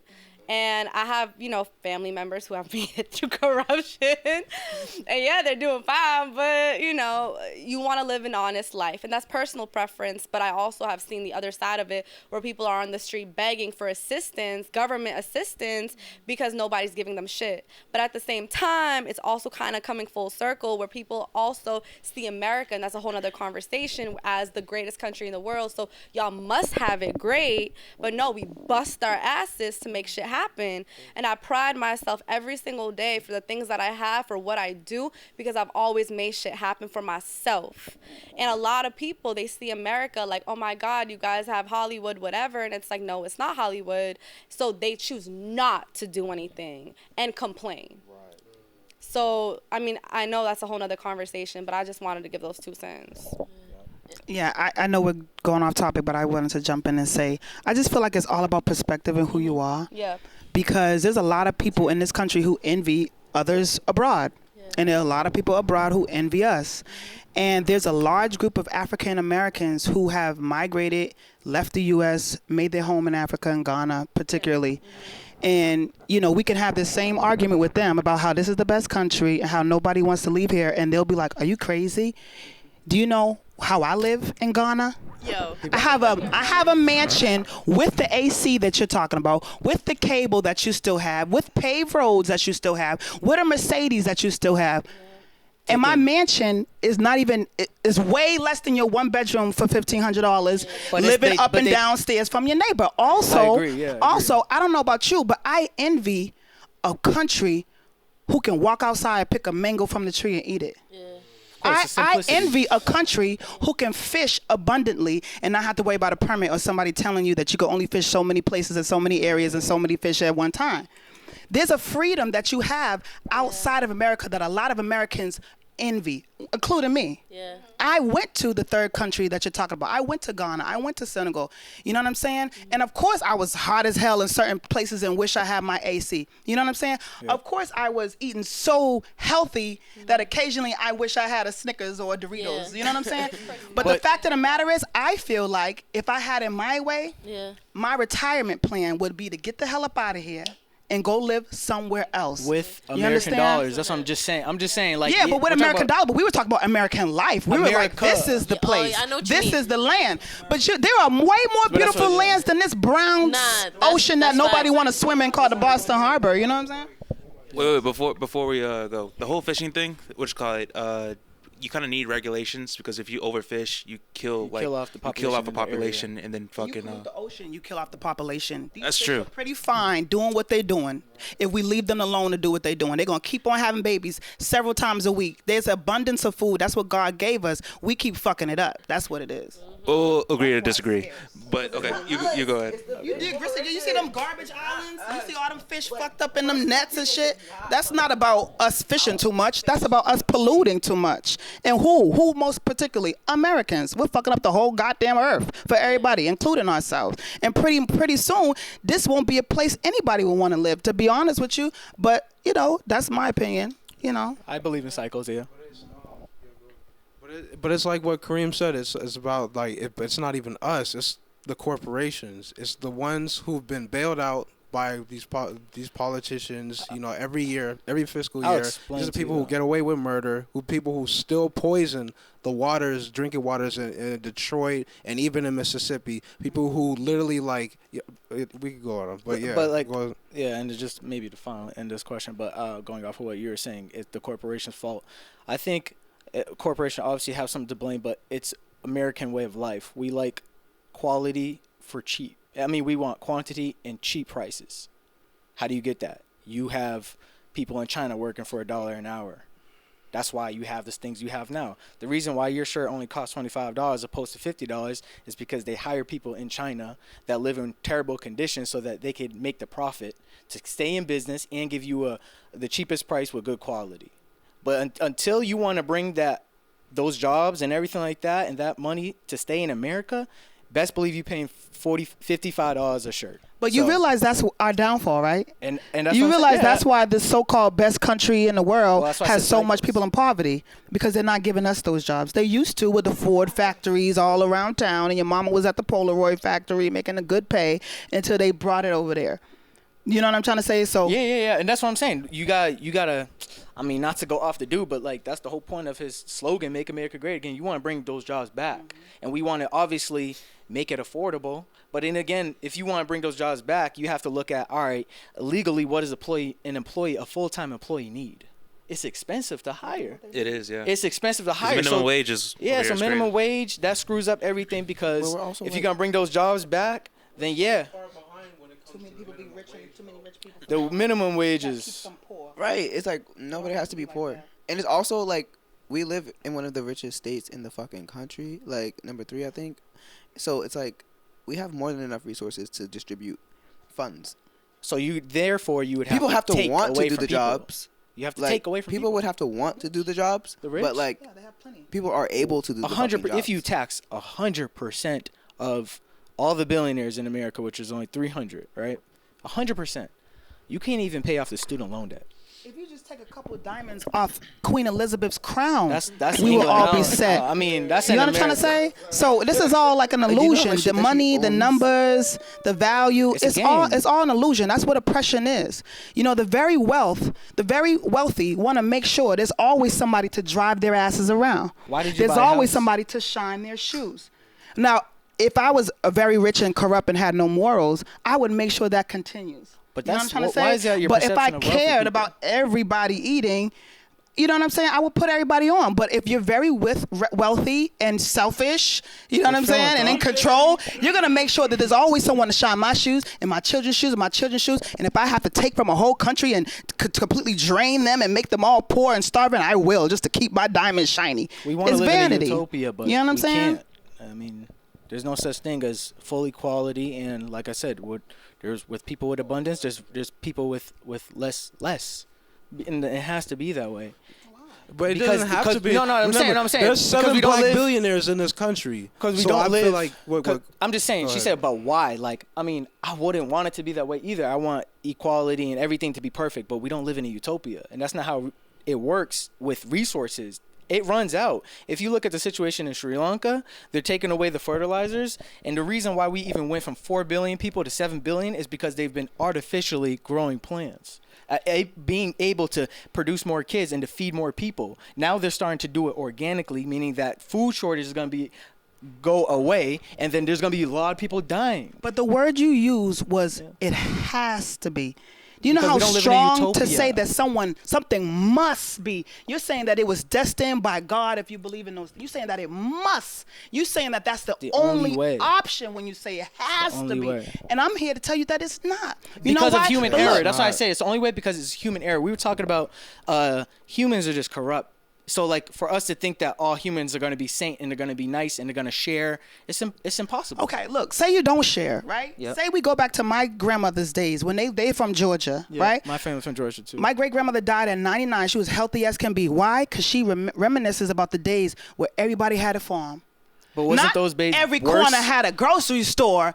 Weren't they- Everybody had a farm. Everybody had their own couple little pigs, couple little cows, apple tree, cabbage, walnuts, peaches, and that was enough. And when you needed something else, then you went, right? Yeah. It didn't have nothing to do with everybody got to be rich, everybody got to be poor. Everybody was just fine. And everybody didn't have a need to have $700 shoes and purses that they must feel like they got to keep up. Everybody didn't have the need to feel like they got to get their nails done every freaking week. Everybody did not have the need. The need was food, education, family. It was just pretty goddamn simple. There wasn't much to fight over when everybody had their own enough. You understand what I'm saying? But when you take away that and say, no, you must buy your food from me. Now you have the oppression that you say you must have. You don't have to Well, there was have less people back then. oppression. Oppression is the product of Oppression is a racism. mindset. Oppression is the product of white Oppression- supremacy. oppression is a In mindset. their mind, when white supremacists get up, they say we must have oppression so that we live comfortably. You know what I'm saying? As a black person, you can't say that there must be a rich and a poor, because guess what? We the broke motherfuckers that you saying must exist. And I'm trying to tell you, I'm not trying to shine nobody's shoes. I'm not trying to have Yeah, my so you son go out shine there and nobody's get it. shoes. I'm trying to have everybody in my vicinity get it. You know what I'm trying to say? And but I'm that's not based trying off your to, and I'm not decisions. trying to make anybody feel like you must be a cashier, because who's gonna take my order at Dunkin' Donuts? It's not necessary. None of it's necessary. We can all cook our own shit. We can all sew our own clothes. We can all cook a little bit more so that these things that we think must continue, they don't have to. They don't have to. Now, we've been so spoiled like domesticated animals. You understand? Like lap dogs. You understand? We are like bred chihuahuas who you can't even let outside because, oh my God, I don't know what it's like to be out there. You know what I'm saying? We forgot what it's like to just be natural, live off the earth. We forgot what it's like when you didn't have much television and stuff like that. We so dependent on these luxuries, not necessities. We so dependent on these luxuries as Americans, we don't know what to do without them. Brainwash. We think we must have it. It's a Brainwashed consumer. again. That's capitalism. That's capitalism, That's consumerism, Yep. and oppression. Oppression is a mind state. That's Oppression right. is a mind state. Just like poor. For Being this poor to is a mind change, state. once again, starts with education. A lot of people are not educated. So again, we're in a world that's changed. A time that it's all about what you can have or what you got. It's all about what you can do or what you can do not do for me. You know what I mean? Social media, once again. So even if we do educate, they're learning 10 times faster when they look at their phone for 4 or 5 hours out the day. So and I agree with everything you said. We lived off the land and everything. That a lot of stuff with the land climate's changed. So fruit ain't growing the way it used to be. Like down south where I live at, where my family's land is, fruit ain't growing the same way. There's nobody tending to it. Nobody cares because no of the one wants to be factories and the there no more. pollution and all that Because too. all It's the people that were there, industrialization. they don't want to be there anymore. But this they is why wanna we're come rich. towards the north, come towards the city, come towards the fashion. We don't want to be on the land. You're rich. No one down south wants to live in the you're south. 1%. If you ask them if they had a choice where they want to go, they're going to say they want to go up north. Anyone that's living down there now, except the elders. The elders are the only ones who want to go there. My grandmother's 86. She doesn't even want to move back down lifestyle, because of all the stuff she went through. You know what I mean? She had a kid at 15, had to work, had to do whatever because she was part of that oppression. You know what I mean? So like she said, times have changed. You know what I mean? We came here for money. We came up north. Yeah. We didn't want to come up here.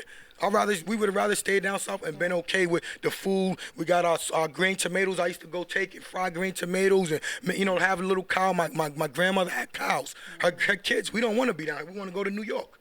We don't want to tend to no cows no more. Times change. You look at TV, it's changed. So that goes to that. A lot of things have changed. We can live the old way, or we can live the new way. You know what I mean? And that's how people. Or you can live in between. but that's do we have a personal choice? choice. And I still go to the grocery store. But that's personal decisions. I just go You don't have less. a choice. That's personal decisions. Again, I always said that from the beginning. Yeah, What so I'm saying is based off my opinion, and we all have choices. That's just the bottom line. Yeah, like you said, But your I'm going to stand decisions. firm that people need to be educated, the black community, in order for us to change. That was good, That's yeah. just that. End right there.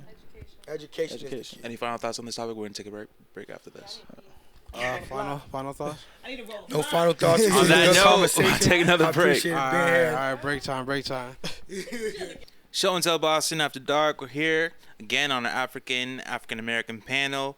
I think the question is that we're going to start with is, what are some of the stereotypes associated with African women and African American women?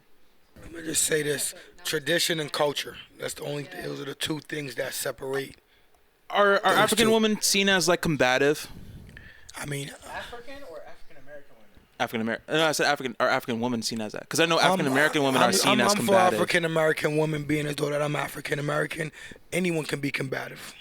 But do they have that stereotype though? Stereotype these days. That's the stereotype. Yeah. That was of course. actually something that was coined Like by are white Algerians considered folks. like, oh, their women are like, watch out but for the who women, said they could be that? combative. Who made that up though? No way. Who said that? That's like a mass African stereotype, American women are. But where'd that stereotype come from? Definitely came I think they from white came from the folks. women, though, to be honest. What women?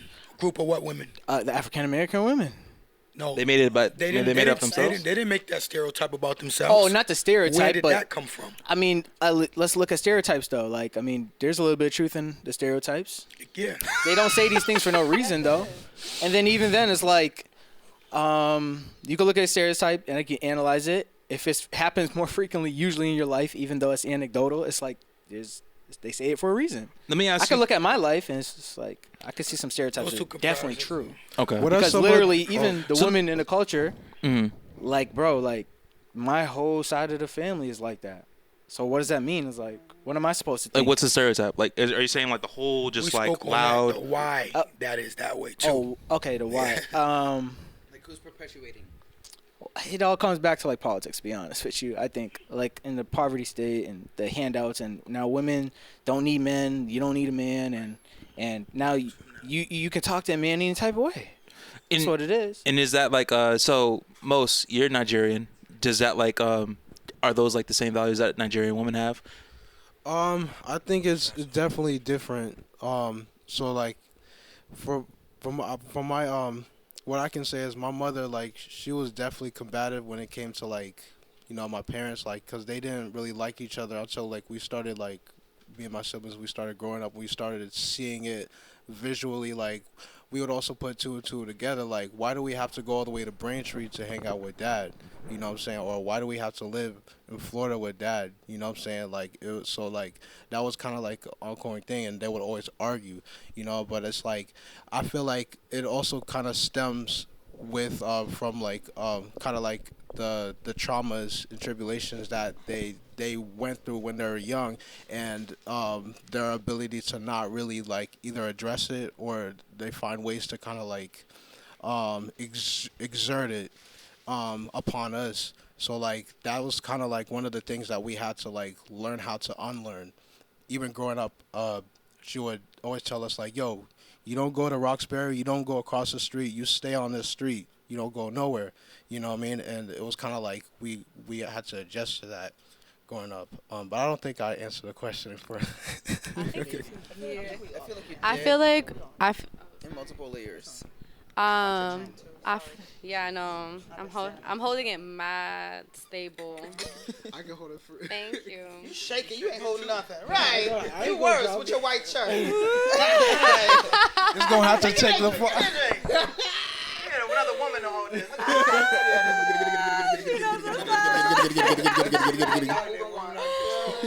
Women are in control. No, ma'am. No, ma'am. He's like, let me hold that mic. I feel like from my experience and what I've seen, African women are more, again, this is a little redundant, but we are more traditional. But I feel like there is an aspect of we are in control of the home. And I feel like, again, Africa is the second largest continent in the entire world. And there's so many countries. We all have different cultures and traditions. So just kind of grouping African women as one is incorrect, in my opinion. So I can only really speak from my own experience, but what I've seen is through history too, like Algerian women have known to be, like, they've been tough because of the colonization that's happened not so long ago. So when like men were at war, women were at war. Like women were the ones that had to take care of everything. Like they were the ones fighting too. And so that was not too long ago. That was in the 60s, 50s, and 60s. And they kind of carry that with them. It almost got passed down through generations. So, like, Algerian women are tough and they're strong, but there is that stereotype in the sense that they're also traditional too, and you want to maintain that tradition. Like, you don't want to fall into the traps of, oh, like, we're assimilating to the colonizers, like we're trying to be like the Europeans, which I do see too. But I will say from my experience, a lot of them tend to be a lot more traditional, but in control and don't fuck with us either. Just because if you listen to these, like, if you listen to like the internet a lot, you'll get like when like Kim Samuels and all these other podcasts were like going on about how African American women are fucking like they struggle to be feminine, rather than other cultures or even other African things, like that's like engraved to them. So what do you guys think about that? Well, first we would have to define feminism and all that type of stuff, but I would say going back to the history, which you cannot deny, there hasn't been any history like our history. And that goes for our women. You know what I'm trying to say? Our black and brown women have went through and are continuing to go through things that other women haven't had to experience. It has to make us strong. It makes us have to use our voice in ways that other women may not have to. You know what I'm saying? Especially when you live in a world where they keep taking our men from us, which leaves us by ourselves in our household. So not only do I have to feed and nurture my children, I might have to carry a pistol and fuck somebody up. Yep. Because I'm by myself, because you keep killing our men. So I feel like there's a stereotype that African and African American women are not submissive, or too aggressive, or too combative. And I feel like in my lifetime right now, as much as I used to argue that, I'm gonna start embracing that shit. Yeah, we all a little bit. Yeah. So what? What the fuck you gonna do about it? I'll fuck you up. Straight up. You know what I'm saying? Because so long I've been trying to fight it. No, we're not. No, we're not. Why? Because just as many women are too headstrong, there's still them women are submissive. You know what I'm trying to say? And there's women who have a great balance of it. I could be submissive to the right man all day. To a fool, you ain't got nothing on me. And rightfully so. You think I'm supposed to be submissive to everybody? No. You know what I'm trying to say? And one thing you don't want is a weak woman. One thing you don't want is a woman who cannot stand for herself when her protector, maybe a man, is not around.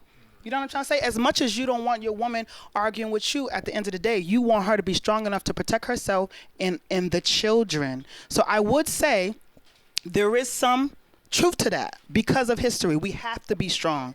I had to run with my baby on my back and a machete in my side in the middle of the night to seek refuge from someone who's raping me or whatever the issue is. You know what I'm saying?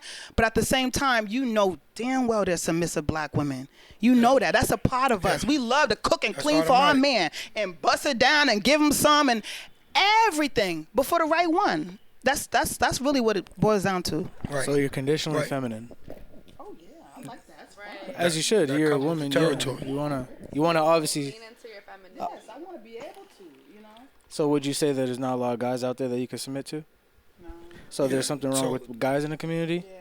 That attests to back. That goes back. This is a lot deeper than what we're saying. Like this is another thing. I always like to say these are open-ended questions or open-ended opinions because we can go in several different ways.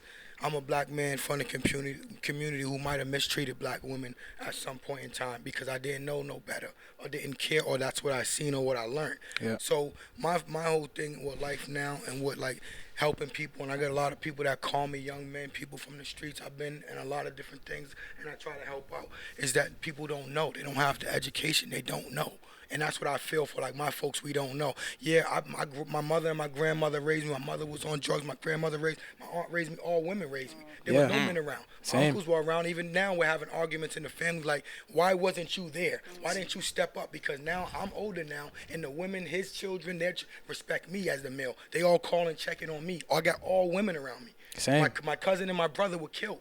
You know what I mean? And that was the last. I'm the last one standing here for my family. So when they say that these women run around, they move around with an armor. It's a protection. It's not that they're negative or they're nasty. That's a stereotype. And that's why I asked, where was that stereotype created?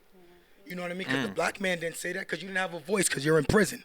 But that's what I'm saying. The black man wasn't there. Or whatever. And that's a whole nother story on how they created that for our black sisters to be lonely. And that's called taking away. They try to take away the black community. Are there any? So how do you take away a community? You break the family down. You take the man, then now the woman falls because now she has to depend on whatever you give her until she learns her own way to make it. And that's a struggle within itself. So these are open-ended questions and open-ended opinions when it comes to certain things, and I value everybody's opinion in a way because that's how I learn and that's how I be able to process which way I want to go and how I want to think on something. You know what I mean? So when it goes to black women, I have sisters, I have aunts, and I have all of them, and I believe, and I came to the point because I argue with them and been arguing with them. Yeah. It's an armor that they put on, and then half the dudes they run into are bums. Before I didn't notice that. And I don't mean to discredit anyone, take anything away from anyone, but if you're free and you're on this land, and I help a lot of guys get in a union and get jobs or do this, like, I got my serve safe, I worked in restaurants, I did everything where I could say, like, jail ain't gonna stop me from getting what I need to get. So any man that comes, I can't get a job because of jail, I don't want to hear that. And 9 times out of 10, I probably did more time than you. So I really don't want to hear it. Yeah. You know what I mean? Like, we got to hold ourselves accountable. Let me just say that. That's the main thing. Hold ourselves accountable, even if it starts today. Okay, we can say all this, what we said, but let's amongst us, hold ourselves accountable, because that way we're going to hold everybody that comes into our life to disturb our peace, mess with our energy, hold them accountable. They're going to be held. You know what I mean? And I think that will sum up on what I got to say in regards to the women. They have an armor up. I agree. I would say that, what do you think that women, the black women of the community, are attracted to? Are they attracted to that bad boy? Because they're not attracted to the squares. You can they're next to you. I would ask, all right. I can and I think that comes down. It'll come better from them. I think it comes down. Well, yeah, of course. Shy, you attract to bad boys? You want I don't a thug? like thugs. I don't like hood niggas. Hell no. What? No, we ain't doing that. Did you at some point? Nope, I never liked them. No? Never liked You them. never got like a little tingly when he was like, yeah, Nope. The one out of hold the my 10. gun That's down. what I'm saying. No, because I saw them as immature and troublesome. So what would I like from that? However, what most women are trying to chase after is the masculinity of the hood Yes. dude. Of course you want your dude to bust anybody up, strength, the dominance. protect you. Of course you want him to be strong. Of course you want him to be fearless. You know what I'm trying to say? Of course you want him to occasionally tell you no. Because, I mean, no one really respects and wants a yes man. You know what I'm trying to say? You want someone to put you in your place? I had one girl say, I do. I said, girl, no, you don't. Because it's you won't respect him. You know what I'm trying to say? You'll step over him. You'll take control. You'll start getting bored. You might even cheat. Like, I don't know. Like, nobody wants a yes man. But the masculinity of the quote unquote thug is what women want. Nobody wants a man who is faced with trouble and he's gonna run before you. Like, you know what I'm trying to say? And that's the point. Right. That's the point. I would say, I'm not trying to speak for all women, but I feel like I could. Well, I feel like the perfect guy is the one with the balance. That you're masculine, right? But you can be in touch with your feminine side. You can't be too masculine where you're not sensitive. Yes. You know what I'm trying to say? You have to be the type who would open a door for an older woman, right? Tell the homeboy stop cussing because a child is here. You know what I'm trying to say? While still being masculine enough to be like, to stand in it. You know what I'm trying to say? Oh, yeah. Men, they say like, and I'm just gonna touch that, just because I consider myself a stand-up person from being someone that's been through everything, and I can admit to being the littler person before. You know what I mean? Someone that wasn't there. You know what I mean? Mentally, nothing. You know what I mean? So I would say this, that like you said, it's the balance. You know what I mean? Out of it all, in regards to our community. You know what I mean? You got to find your balance because you also don't have a big pick of the litter neither. You know what I mean? When you go out and look, you don't have a big pick. If you're looking for black men, let's just say black men, since we're having a discussion upon black and African-American black men, you can't really go to an African man. He's going to look at you in a certain light. Yeah, you know but if you look at he's the not statistics, right. Sorry to cut you off, but looking at the statistics, and he was talking about Kevin Samuels, 51% of black men are single and childless, and they got a job. Black men is single and childless. Yeah. Yeah, but so where are we there's getting shooters these out there, but from, though? Black people, black statistics for black people by black people. Okay, I'm gonna have to look that up. No, that's what I'm saying. Like, it just shocks me because like it's back again. Like they put that out there like that, but I don't see that. Like amongst like my friends and everyone. Like, because to be honest, like majority of my friends now they're married. Like at my age group, they're married, so I don't see like the single-less, fatherless. And then if they're not married, these guys have children. You know what I mean? We have children. You know And on top of that, Not too far not to be having children. yeah, you know. So I'm just saying when they make these, when they do these little surveys, it's like we're out here. Like you don't even see that. yeah, and on top of that too, like if like there's 40 million people in this country, 40 million. So it's like that means you have to. Wait, how much did you say? Well, What'd you say? Well, I'm sorry. Like, when it comes to black people, 13. 40 you said what? 13 million? 13 million? Yeah. 13 million? Yeah. You sure? Can Yeah, I'm pretty sure. Okay, yeah, but you could double check about it. all right, yeah, but either way, like if you cut that in half, but if you cut that in half though, you know what I'm saying? That's damn. So what's getting told? Yep. Oh shit. Intermission. That's $150 charge right there. We're gonna have to figure it out. We're figuring it out on camera. Are we talking about colorism or should Black History Month be canceled? Colorism? Yeah, we should cancel Black History Month. Think we should cancel it? I think so too. Yeah. Why do we got to be so special? But look at everybody else. They don't want that Black Did History. he say why we gotta be so special? You better take that up with God. Yeah. We ain't do this. I was born like this. Wait, Well, now we got Juneteenth, right? What's your So we don't argument? need a whole month. That's enough, right? Now, If I'm you not were to, saying it's enough. I'm just saying like. if you were to give an Juneteenth argument is not of why new. Black History Month should be canceled, what would it be? I'm gonna let him close it out. If I were to give an argument, I mean, I just don't think that it should be like magnified like that. I mean, we could talk about it in the books and everything like that, but then again, it's like, look at history. Obviously, it takes a long time to teach it. There's only so much you could teach in an hour class every day. But as far as the Black History Month, nobody else have a month for them. Yes, I do. Like white people have a month. Well, Jewish people have a month. Excuse me, white people have a year. You know what's called Labor Day, Patriots Day, Columbus Day, this day, that day. Are you crazy? No, that's a How day. about this? Valentine's Day. Those are Okay, Christmas. They got Pride Month, Okay, right? that's They not a got- they black got thing. Pride- no, no, That's a European pagan but they thing. have Juneteenth, Every single we with have MLK Day. Thanksgiving. They That's do a have- they bullshit do- story about how colonizers came and so-called shared the table and shit. They didn't share shit. They came and raped these people, stole their land, and gave them measles and pox. You know what I'm saying? Yeah, like, yeah, at Columbus Day, I don't that's like all it their at Wait a shit. all. second, wait a That's second. all their If stuff. you actually look on your calendar, there is like, I think we're talking about There's Hispanic earlier. Heritage Month. There's Asian Heritage Yeah. Month. There's Is mad it heritage celebrated month. and turned You know what I up? mean? Like, it's not just Black History. Chinese New Year. But Black History Month is the most polarizing, I'm assuming. Like we trying to get rid of racism, bro? Isn't everybody the same? You Why better we stop go? it. why We ain't the trying- same, though. Why we trying to separate? Listen. We all human, right? We're not the same, and it's okay to celebrate our differences. But what the point is, we started hating each other because of our differences. That's the problem. Yeah, we can't keep You can pretending that celebrate these things White don't History exist. Month and Chinese Month and Asia. really Like just pretending. everybody can legit do it, but the problem is we started hating on each other, killing each other because of it. You know what I'm trying to say? Like, of course you celebrate who you are. That's the point of culture and tradition. Every year you have the Day of the Dead because Mexicans feel like this is our time to celebrate the people who passed away. We don't have that shit, but they have that shit, But and they have that's that in okay. their country. Yeah, but Like, they it's have like- it here. If you Mexican and you here, you celebrating the Day of the Dead. We're not, because we don't know. We still, going around, I don't know, just oblivious because we're not Mexican.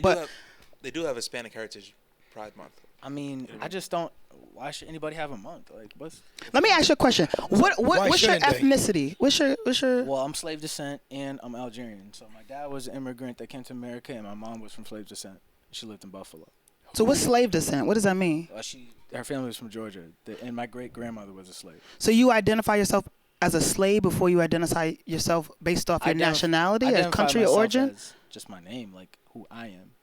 Well, that's the I mean, origin, I would yeah. say I'm black. I mean, I don't know the origin. Yeah, well, if someone asks you what are you, what would you I'll say? say I'm Algerian and black. Okay.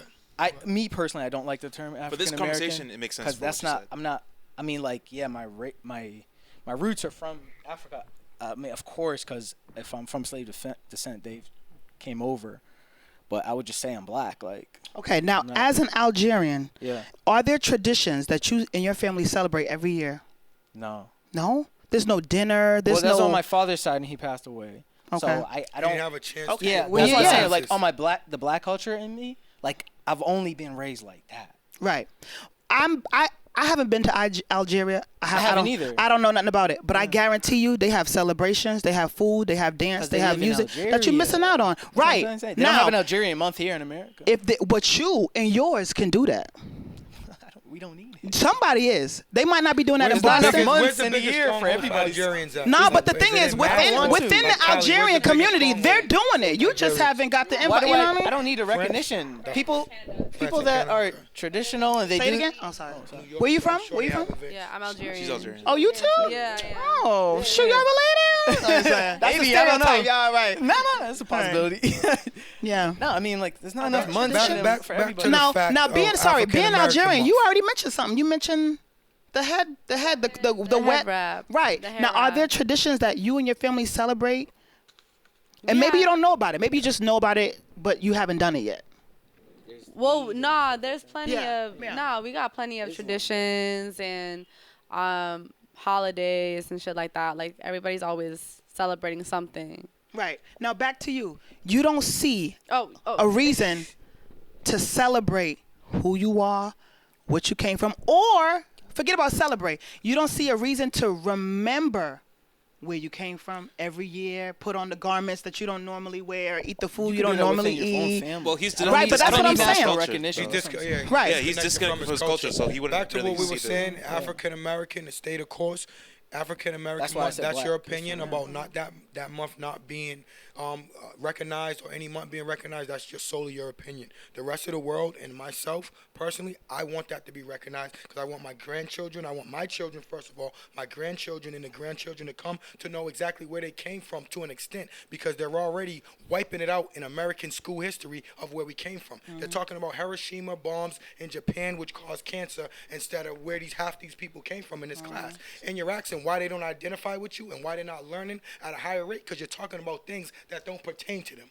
Just like you're not going to do anything that doesn't pertain to you. If you don't like it and you don't want to do it, you're not going to do it. If you're forced to do it, that's your fault. Choice, You're not going to do it. You don't like Heritage Month, you don't like that month. That's just something that you like. But me personally, I think that all children and all other people, because people from other cultures they admire the black, you know what I mean, culture, and they want to know so much, because most of the historians that speak on us are white. Well, you know who Thomas Sowell They is? went and educated themselves about us. Tom Sawyer? Tom Sowell? There's so much there. Tom Sawyer? No, I said Thomas that Sowell. Sorry, you confusing me. You ever heard of Thomas Sowell? Who? Tom Sowell? Nah, elaborate. He's just like a historian in like what's it called? He worked for the Hoover Institution, and he studies like culture, and he studies. He's a black professor too, and he studies like why black people are the way they are today. Yeah, I don't need to hear from him. Wait. But Nah, I just want to know for the why- audience why? though. What did he find though? What did he find? I mean, even point. looking culture, like the culture was taken. They call it the redneck culture, and how the Great Migration, and they brought the redneck culture up to the north. And the reason why that we behave the way we behave is we behave like rednecks, because that's the culture that we had consumed in the South. Yeah. Yes, and it's rooted back to England, and even the way that we Europeans. speak, it comes from English. What's it called? Like I forgot the type of words that he used, but he said that they origined from not Ebonics, but like just the type of lingo and slang that African Americans use, dialects, stuff like that. Like it's like it comes from somewhere. We didn't just create Well, it. there's different dialects, different cities in the U.S. Yeah, and South Carolina, we're Geechee. Yeah. So we speak a totally different Chicago, language. Kind of everybody like got to- African. See, there's so much to this. Like, and there's a whole island in South Carolina that has the history. There's a lady there, I can't remember her name, but I've actually taught it. And it was on the verge of being flooded out. It's in the low country of South Carolina. And they actually speak about a lot of the things we're talking about, where you're saying where our dialect came from. They changed our dialect. That's why what I'm in saying, South they adopting say the redneck we speak culture. Geechee, you know what I mean? That's our language. Redneck, that's something that they wanted us to do, and that's why it's written in books. They're only going to write in books what they want to brainwash us with. No. They didn't write that in the mass books. He studied us. No, I'm not saying books, but I'm saying he studied us, and he's saying that our dialect changed, right? Yeah, no, it didn't change. We adopted it. Why? It's because of the culture that we have in the South. Right. That's what I'm saying. But why did our So dialect change from Geechee? Because there's a lady fighting to preserve the land down there right now. I'm We not can look sure it about up. the Geechee. Fighting to preserve. Why? Because they changed our dialect. She's fighting so that never happens. Like, we shouldn't even be talking the way that we talk if you came from the South. We're the only culture that doesn't have another language. Yep. But one more thing about That's this. why preservation of culture is important. That's why I said it's important. Because it'll get lost. It'll get lost. Because people won't know. It'll be so much lost and forgotten history. You know what I mean? Like, well, it's not lost and forgotten. It's back in Africa, right? No, it's not back in Africa. It's not. Wait. No. We're talking about descendants from Africa, and we got transported to from Africa to America. Therefore, the people that came, they were stripped of their traditions, right? So therefore, that their traditions are back in Africa. No. So we're disconnected from Africa. Yeah, No, yeah. we're not though, because we carried those traditions. Like when we came here as slaves, we were mixed up among countries, so we don't communicate with each other, right? So you got a bunch of Africans that they purposely said, I want to mix them up so they don't talk and rebel, right? How do we communicate? Through drums. We still was doing that shit. You know what I'm trying to say? We were still pulling out our culture. Like I said, how African Americans finagle or make something out of nothing right now. Even in slavery, we're like, yo, they brought us around. We don't know where we at. I'ma still use my drums.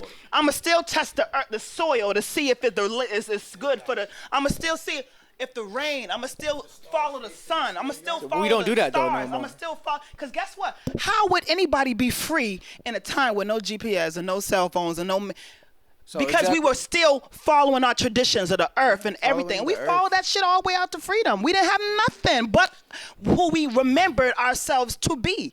Like, you got me in a strange land with strange people speaking, don't know where the fuck I'm at, but I can still, you know how they say you can't take the girl out the hood, but you can take the person out of Africa. You can't take Africa out the person, because we still banging on drums. You still got high school kids, and they don't know what they doing. They don't know. It's in you to bang on shit, baby. You don't even know. You think you just drumming. It's in you to do that mess. You know what I mean? You don't even know. Just daps, Give us your point, and I'm gonna ask a clarifying question. even just daps were like created like during like the Vietnam War by like African soldiers who were like oppressed.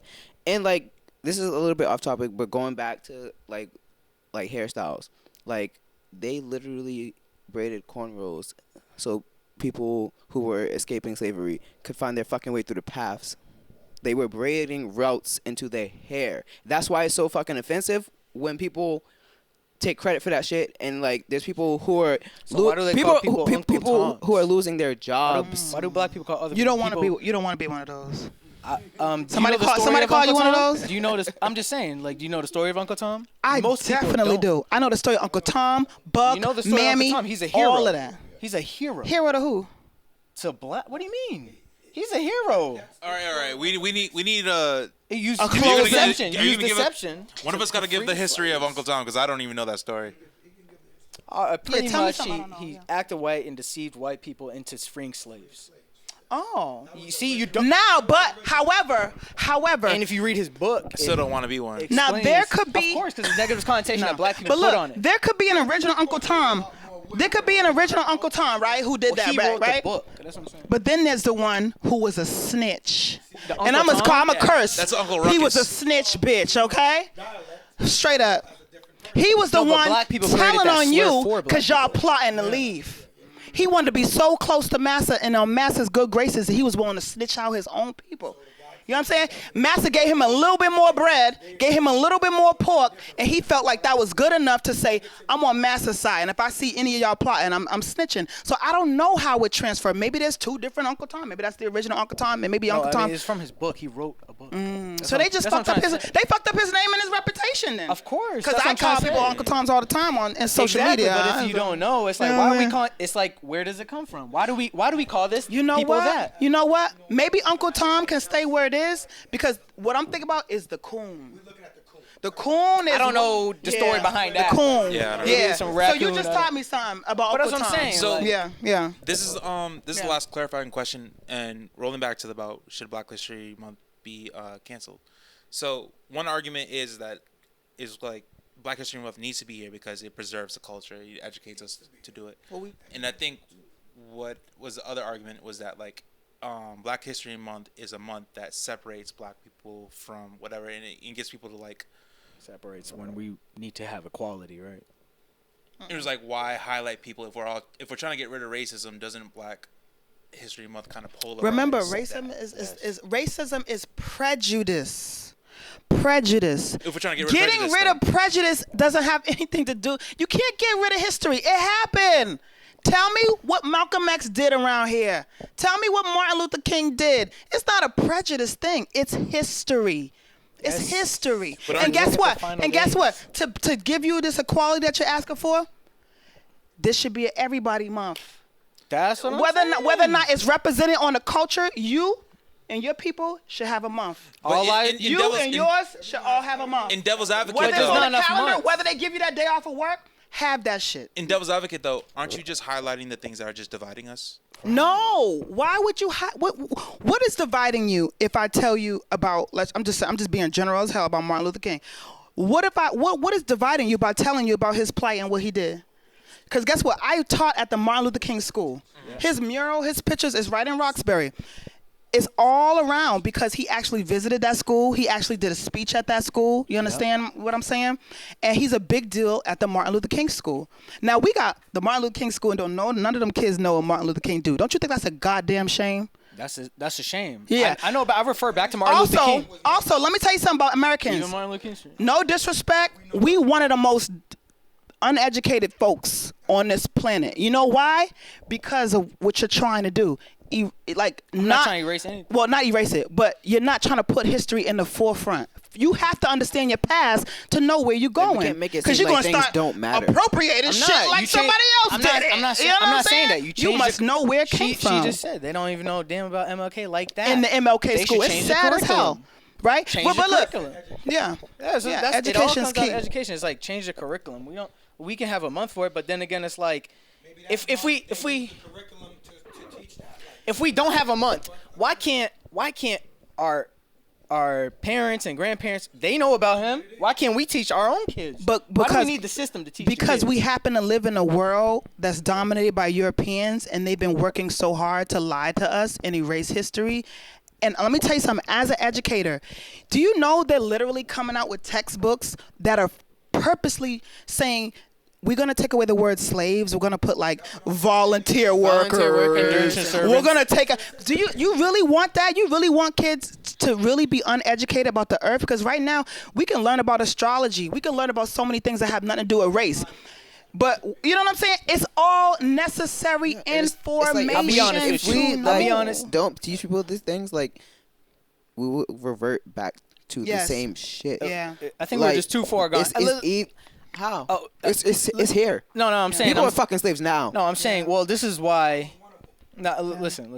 Yeah. I just think at the end of the day, like for me to know everything I'm saying right now and to oppose anybody or like go back and forth, it takes a lot of time to learn this stuff.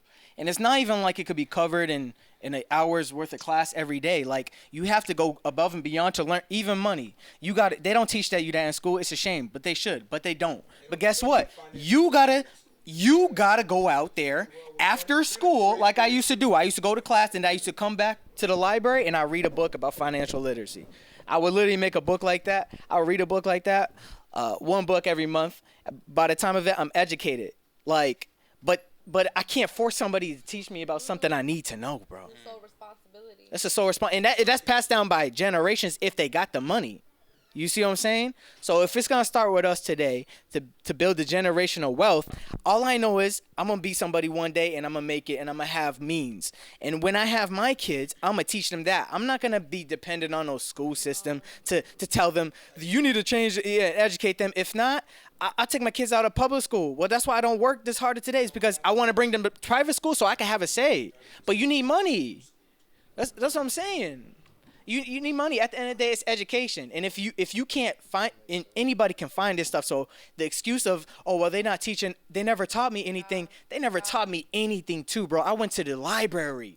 I know a millionaire. Everybody knows a millionaire. And you be like, how you know a millionaire? Go to the library. There's autobiographies on plenty of millionaire, billionaire people.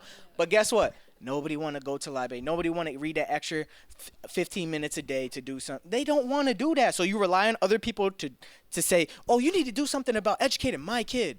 What? Mm-hmm. Like, bro, like, you got to educate your own kids. Before the school system existed and women that stayed home, they're the one that created the culture. Because they're the one that's feeding their kid information instead of sending them off. Because guess what? I got to go work. I'm a single mom, and I ain't got no time to raise my own kids.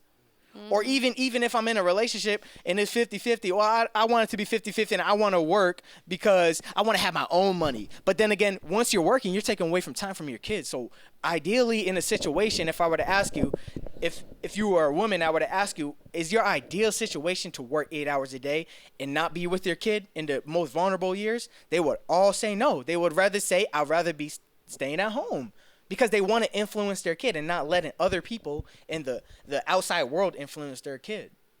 That's what it comes down to. What I miss? I'm sorry. That sounds good. What we talking about? I'm just saying, like, we talk about delegating responsibilities to other people, but at the end of the day, you got to educate yourself and you got to educate your own seed. Like, how can you complain about the education system? Oh, they're not teaching my kids. They're not teaching my kids that. Are you grown? Read a book. Open up the book. If it's about money, if it's about history, you can educate yourself. Like you say, you're educated and you educate yourself on the side and you do more than what you probably need to do. Mm-hmm. But you could bring that knowledge back to your kids and you could give it to them. You don't need to rely on anybody else. That's what I'm trying to say. But let me tell you something. Uneducated people have a hard time educating themselves. They're uneducated. And I agree. That's why I've lost. You know what I'm trying to say? Wait, hold on. That's the whole point of oppression. But if I forbid you, this is the history that you don't think some folks, and I'm not trying to like pick on you. I'm just kind of like pulling, you know what I'm saying? But they forbid us to read. You know how big that is? When you talk about why African Americans are less educated or why we're on the bottom of the financial totem pole, that's where you need to begin at. It was against the law. They would kill me if they found me with a book, bro. You know how serious that is? That means you have an intentional group of people who know how important education is. And you have a group of people who do anything to not ever educate your ass. Stay ignorant, stay dumb, stay illiterate. So what? So I can stay in power. But that's you the know past. That's the past. No, it's the future. It's right now. You know why it's right now? Because I'm a goddamn teacher and I keep fussing and fighting about how we still ain't doing shit for these kids. It's 2022 and it starts and they with still you. educate. No, it don't start with me. I am me with my 1 kids and 20 kids in my class. But you have classrooms all around this bitch. They tell me to talk about Columbus. I can't believe motherfuckers are still talking about Columbus. Are you kidding me? They just changed it to Indigenous Peoples Day just last year, bro. So you telling me you've been teaching that Columbus discovered America shit this whole time. Are you okay with your future children thinking Columbus discovered America, which is not the truth of history? Are you okay with your children being uneducated? Well, he discovered it. He ain't discovered shit, bro. He discovered it, but there are people that already discovered it. That's what I'm trying to say.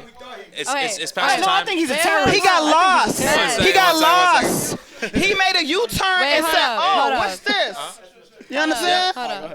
One Esma, we got we're almost out of time, so wrap us up in your final thoughts. Oh my God, the oppressor. That's tough, right? I'm a poet. Yes. And in one of my poems, I talk about how Columbus made it to America because of the Moors on the boat. And they directed him to America. He didn't know where he was. He thought he was in India. Yes, he did. He thought he was in India. But it was the Moors that brought him over. And he's still not the first person to discover America. So I'm going to just mic drop on that real quick. But what I was trying to say earlier was that I'm trying to bring it full circle. When you said earlier, we're not living in a utopia. There will be people who don't want to put in the work, and there will be people who choose not to educate themselves. I will say that education is important, and a lot of people don't have accessibility to resources. And I think that as a community, it's important to help those who don't have access, to give them access if we're trying to build together. I will say that. But at the end of the day, not everybody's going to be wealthy. Not everybody's gonna make it. That's just what's gonna right. It just can't happen. But take that as your own responsibility. What do I want from my family, for myself, for the future generations? What can I do for myself when it comes to investing, when it comes to going to school, when it comes to building businesses? And what can I do for my community to help give them the knowledge to do so as well? Because we come from a collectivist society, but America is very individualistic. So what can we do to thrive? What can we do to build together? Because that is the only way for us to really make it on top. I think we focus way too much on what's the white person doing. It's a white person system. You know what? So what? So what? What can we do for us to make ourselves rise? I don't care about what white people are doing. I don't care what taxes they're evading. Because you know what? When I have the knowledge, I can evade those taxes too. True, and I do it every year. And I'm not evading anything. I follow the tax. I follow the tax laws. And the tax laws ain't colored. We hate on. Listen, at the end of the day. You a landlord too, and right? I have these. Hold my cup for me. Yeah, she said, hold my cup. I have these conversations with my parents, and they are immigrants, and they came from nothing, and they made something out of nothing, and they have 5 kids, and we try to bust our asses to make shit happen. I busted my ass to make shit happen for myself, and I'm still making shit happen for myself. Yeah. And I keep elevating, because for me, at the end of the day, nobody taught me financial literacy. No. I had to learn that shit myself, because I had to take those books. I had to read those books. And I'm still learning. I'm not perfect. I'm still learning. I lost money. I made money, shit like that. At the end of the day, it's your own responsibility. Yes. You get to a certain age. Yes. Of course. If you're a child. Full circle moment. So much for a closing statement. But But in order for us to really grow, we need to stop really comparing ourselves to white people. I'm tired of being like, oh, white people, look at what, that too. Stop hating on each other. Stop hating on each other. Stop tearing each other down. Like, what that person doing. Stop it. Focus on yourself at the end of the day, right? In your community, build together. But I think it really comes down to stop focusing on, well, the 1%. Well, white people do this. I don't give a fuck. Because you know what? I'm going to do that shit too. And I'm bust my ass too. And we all going to bust our asses. And we all going to make it too. But we got to put in the work. We got to bust our asses and put in the work. No handouts. No, there really isn't. Because I've seen that shit in my own life. And I've seen that shit with my family, mine, people I've observed. You know what? There's no handouts. Fuck that shit up. Yeah, learn. Do the thing. Facts. On that note, can I get you guys all to just give your names again if you want to drop where people can find you? Okay. Let's do it. What's up? This is your girl, Shay Freak. You can find me at Shay Freak on Instagram, social media, SoundCloud, all of that stuff. Black Love coming out soon. Stay tuned. That's a good Yeah. My name is Masood Karras. You can find me at Messi_617. I got some stuff about financial literacy on my page, and I post about it every day. So if you don't know anything, just follow me. You'll find out. My name is Esma. I go by the name of Yesma on Instagram. Everything else, I'm a poet. I'm an author. That's who I am. So follow me and buy my book. Thank you. Hey, what's the title of it? What's the title? What's the title of the book, though? It's called Speechless. It's about my mom's journey immigrating to the United States and raising my youngest brother who is autistic. Nice. Yo, it's your boy Most Generous. You can follow me on Instagram. That's _thegenerous1. You can also follow check out my music on all platforms. That's MOS_generous. Me and Kareem are also a part of a music band called The Groovement. So also follow us. We just dropped an album called Geisies. It's fire. Listen to it. Yeah. So that's DA_GRUVEMENT. My name is Kareem. Again, I'm a multidisciplinary artist, so that encompasses literally all of the arts. I'm a performing artist. I sing, I dance, I write, I produce, I act, I make clothing, I paint, I draw. I'm a vegan cook. I'm also a vocal producer, and I can style people as well. So yeah, I do it all.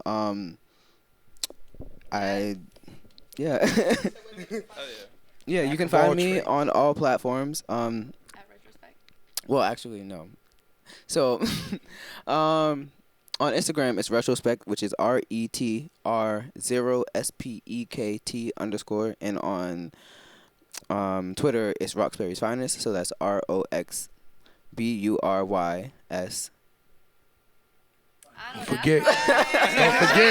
Don't forget. Roxbury's Finest _ Just Roxbury's Finest _. Yeah. I'm a little wavy right now, so. It's all good. It's all good. It's a Friday. And then I'm also like he said, one half of The Groovement.